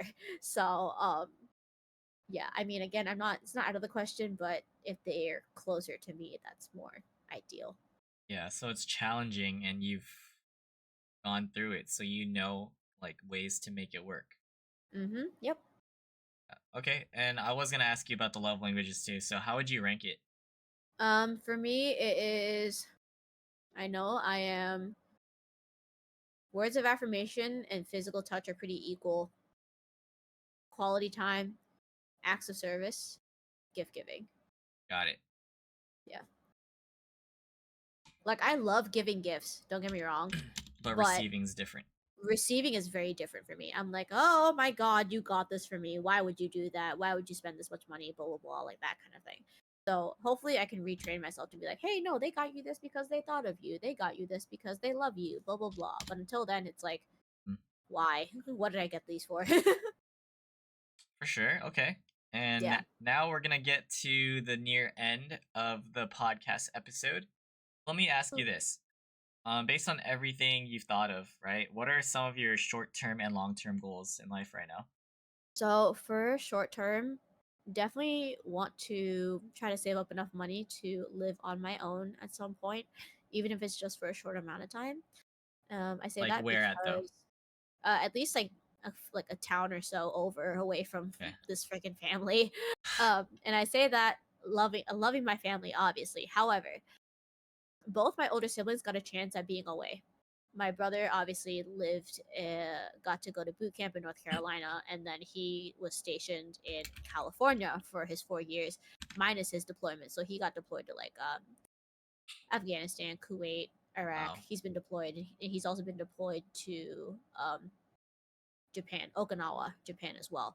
So aside from his deployments, he's gotten his chance to be away. My sister got to be away for 4 years of her undergrad because of dorming. So she got to be away, even if it was just for like a little bit, and then coming back to visit on the weekends. She got to do that, and I have been at home the entire freaking time. And I love my parents, really, I do. I need some desperate time away where I can be independent and figure out myself and figure out like myself and who I am. Just because I don't feel like I like lost myself where I really don't know who I am, but it's more like wanting to learn more about myself, and I can't do that in the same Right. in the same environment that I've been living in for 24 years. Um so hopefully ideally looking to move out and live on my own, even if it's just like a couple towns over for a little bit. um Ideally at least live on my own for a year, but because even like for my entire college career, it was the commute to school was a 10-minute walk to a train station where a free shuttle bus drove an extra 10-15 minutes to get to the campus, and then I took that same commute back on home. So had no reason to dorm, and I just lived at home for college. So ideally getting to do that, and then another short-term goal probably to get a promotion at work. I got a salary raise recently, which is pretty good, but hopefully hoping to move up positions, take on a more manager kind of role at some point. Obviously, like I'm not saying like right now, but like when I think Yeah. short term, I think like within like 5 years, hopefully get a promotion, or and continue like with my job. In terms of long term, if it's in the cards for me, hopefully be in a nice loving relationship and maybe get married. It's basically been a dream of mine that I'd love to get married one day. Again, still very doubtful if that's gonna happen for me, but we can only hope and dream. And then from there, just being able to actually settle and live my own life, even if that means I don't stay in Massachusetts, and maybe like I'll find my way into a different state and settle out my life there. But that's kind of the long term, is kind of just have my life settled and be stable. Yeah. Honestly, especially with the way our world is right now, like that's kind of like the bare minimum. I would love to have a family, but in the state that our world is currently in, I don't feel safe bringing a child into this world like that. So if it changes later on when I am like more ready and prepared to have children, then like sure. But as of right now, good God, no. It's deep. And also, everyone's saying congrats on the raise. So, Aw, huge thanks, props to you. guys. Thank you. Appreciate it. Continue They focusing on yourself and just working towards your career. basically my HR admitted to lowballing me, and so they were like, yeah, they're gonna raise your salary to meet the market rate. And I was like, so What for the the? same rate that so I'm like, so for the same rate I tried to negotiate for when you first offered me the job, now you're giving me it. Wow, they're So so honest for being able to admit that.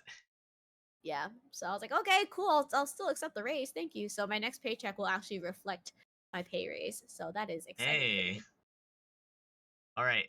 This is a little bit of a deep question as well, but like, Yeah. what would you say has been your greatest accomplishment so far, and also Ooh. your greatest regret? Greatest regret was probably not choosing a college farther away from home. Okay. That was my chance to be independent and be away from my family, but instead I chose one closer for financial reasons. Obviously, in the long run, like it definitely played out better for me because like I'm in less student debt than most people, but at the same time, I didn't realize how much I valued wanting to be independent at the time until it was already too late. So for me, uh that was probably like my regret.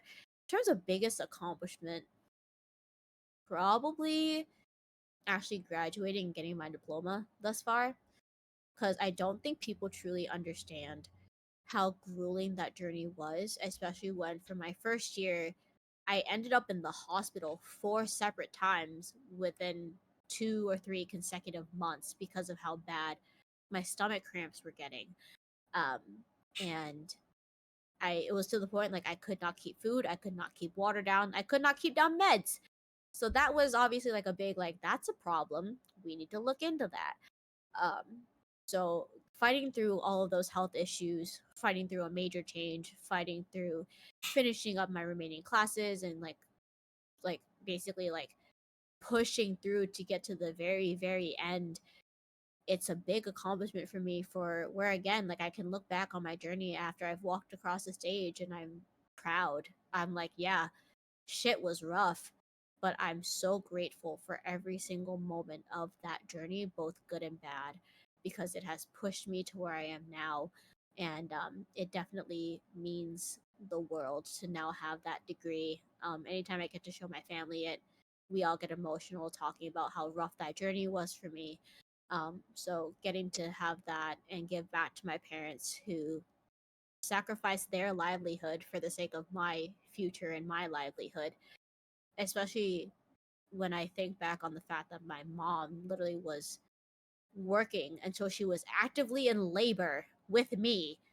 She was working the entire time, standing the entire time, actively Provide. working to provide. And the fact that she did all of that, and on top of like just all the sacrifices and all of the hard work and dedication, I didn't mention this, but my mom had me at 47 years old. At that point, even like I think like any pregnancy beyond 35, you're a high risk pregnancy. My mom was 47 when she gave birth to me, and the amount of people who told this woman it's better off to abort me and not give birth to me for the sake of her health than to give birth to me. And my mom fought for my existence, quite literally fought for my existence. So for me, getting to have this diploma now is one of the few ways I get to just thank her and repay her for all the sacrifices and hard work, and along with my dad as well. Like I feel like I'm discrediting my dad, but no, like my dad was the money maker for a long time. Like this dude was taking any job under the sun, making the most like impossible journeys possible. Like he was making commutes during New England winter from here to from Massachusetts to freaking Pennsylvania to turn in paperwork and to make sure that we were all set. He was making those kinds of drives. That's like 10 hours. My dad was doing a lot of the hard work, and he still doesn't give himself credit till this day. Even with his Alzheimer's and Parkinson's, he'll look at me and he'll say like, "Oh, I wish I was a better dad for you." And I'm like, "What the frick is that supposed to mean?" Like you've kept a roof over our head, you've kept us alive, you've kept us fed, clothed for 30 plus years. That's more than enough. And so again, just having that diploma really is my way of saying thank you and kind of giving back to my parents. Because had it not been for their continuous support and also them just my mom like dragging me literally out of bed every day to go to class if I was too lazy to go. Um, had it not been for all that effort and care, I would not have had that diploma and I would not be here at all. So just probably my biggest accomplishment to date so far is having that diploma in my hand, and more specifically like the day that we received it physically in the mail, because I opened it with my mom Wow. and we both just sat in the room and cried because it was legit. I now have a bachelor's of science degree conferred onto me from my university, and it was a very surreal feeling. um so in terms of biggest accomplishment, I would go with that 100%. Wow. Special moment shared with your mom. I love that you give them credit too. So that's awesome. Yeah. Great accomplishment. Okay. Well, do you have anything that you wanted to talk to me about specifically, or anything that comes to mind? Yeah, I mean, just one question, I guess, which is, what was your first impression of me? That is I so you can funny because I was gonna you can ask you go for that. like yeah, I you was can go for like you can go for like either when we met in person or when you first saw me like in your Twitch chat. Either one works. That's so crazy. That was literally my follow-up question that I usually ask everyone. Nice. Okay. First impression. I'm gonna ask you that, by the way, so you can think too. Gotcha. Like, generally, I feel like I meet a lot of like really kind people, right? On Mhm. Twitch.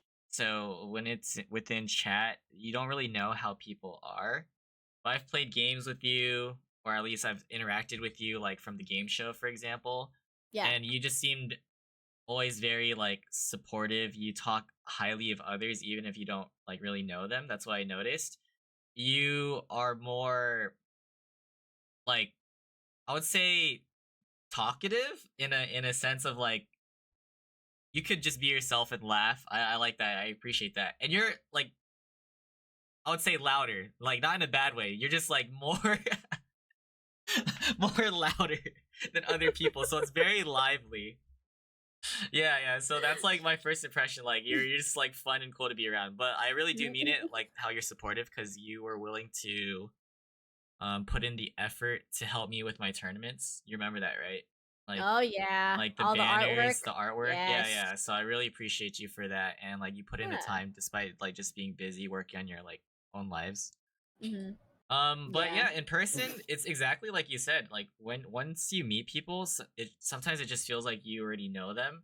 So Yeah. that's like how I took it. I've met a lot of people from Twitch, so it wasn't like my first rodeo meeting someone like IRL or anything. So it just Yeah. translated really well. It just felt like a very casual and cool hangout. It was like eye opening, but also just like there was already a like standard level of comfort, just like seeing you in person. So like you Hmm. you carried that friendliness over, and I am very excited that you're gonna take the, I would say, challenge of going to EDC for your very first festival, because I guess there's a chance I'll see you there, because I'm planning to go, so Huh? to bump into you there. Oh my god! Yeah, Whoa! so our second potential meetup, unless you somehow come back to Cali. Can you? I mean, maybe. I mean, Kitty has been like, "When you coming back? When you coming back?" And I'm like, "I'll be back soon. I promise." Kitty, I see you in chat. Yes, I'll try to come back soon. I promise. No, the ads, Yeah, the Ken. ads. The But yeah, that's ads. that would be my first impression, Yeah. and yeah, go ahead. What's yours? What was yours? So let me walk you through. So obviously, I told you Jason introduced me and was like, "Yeah, it's gonna be streamed on," because he had ended stream, and I'm like, "What the frick? I thought you were gonna go scrim. What the hell?" He goes, "Oh yeah, you can watch scrims on this guy's Twitch.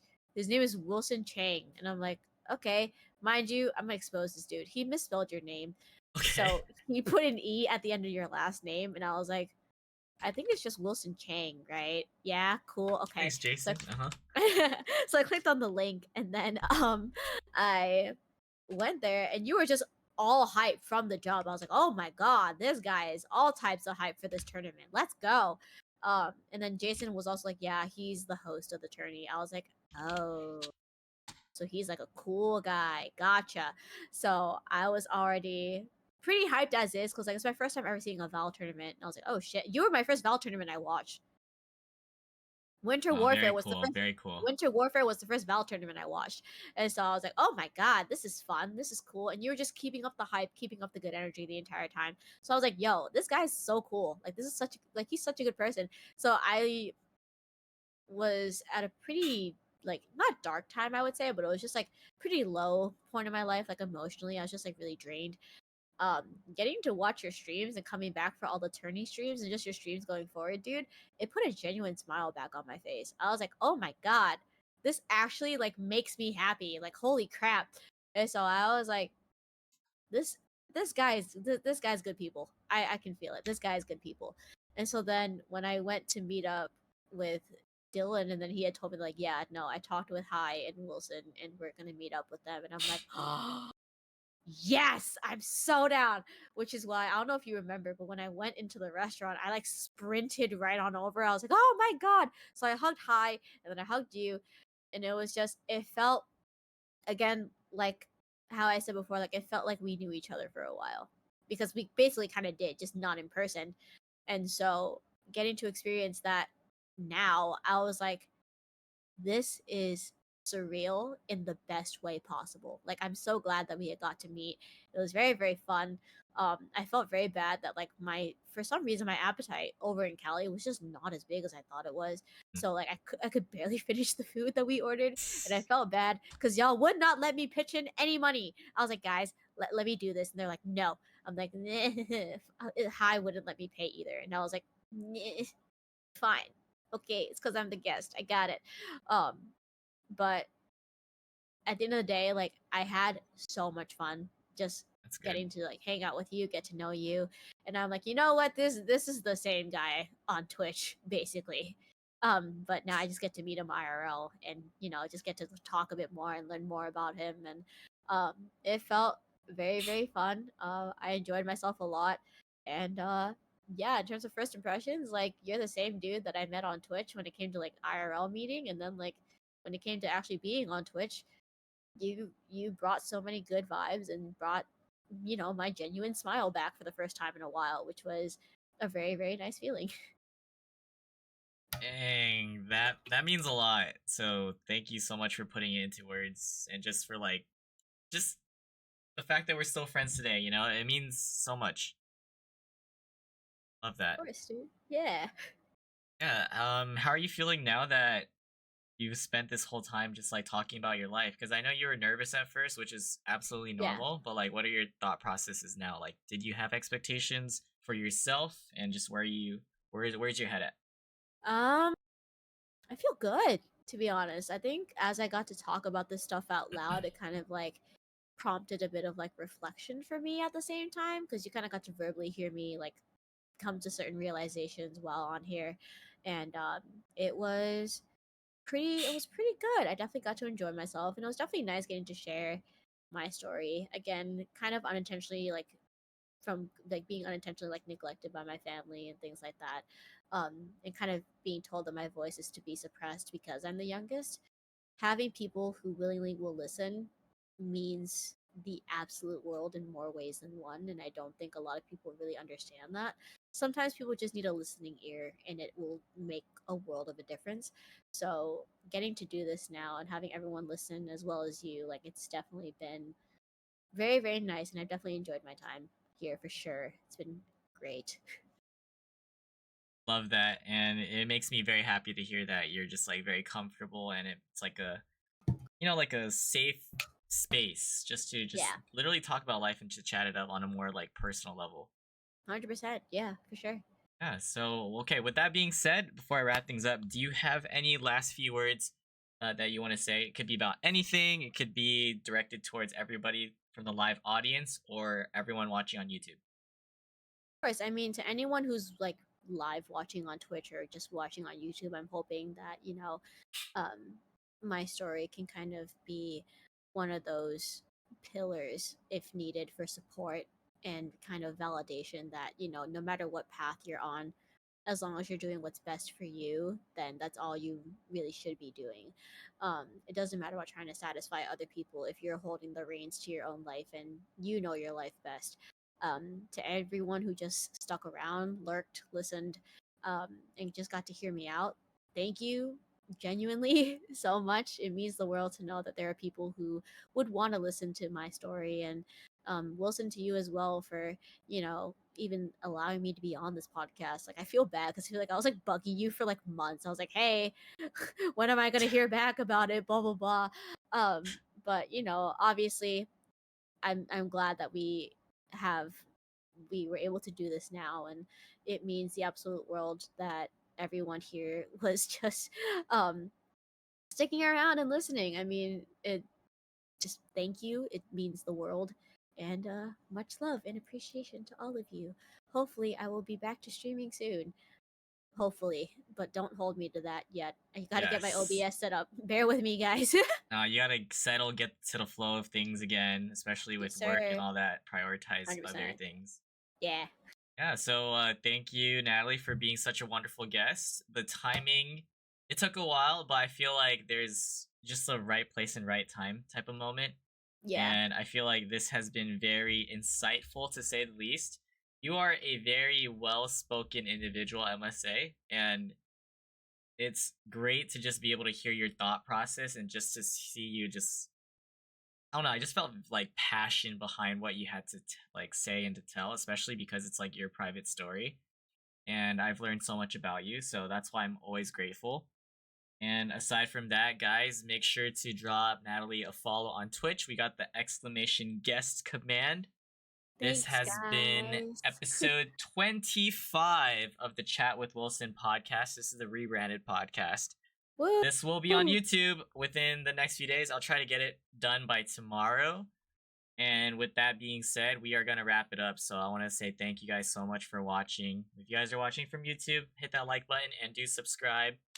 Huge shout outs to Nat. Hopefully we'll get to see her again, just like whenever she's streaming or just within the community, because we all are on Twitch. So if you guys are watching on Twitch, shout out to y'all. So yeah, we're just gonna wrap it up. What are you gonna do now? Are you gonna head to bed or something? Yeah, I mean, I got to get up for work in 5 hours, so Oh my god. Yeah, yo, thank you. Thank you for being on the podcast. No, of course. Yeah, I'm Okay. glad. Happy to be here. Yeah. Yeah, Guys, get some rest. hopefully I'll meet y'all soon, okay? Chill out. I see y'all in the chat. Hopefully I'll meet y'all soon. I promise. I'll let you know. I promise.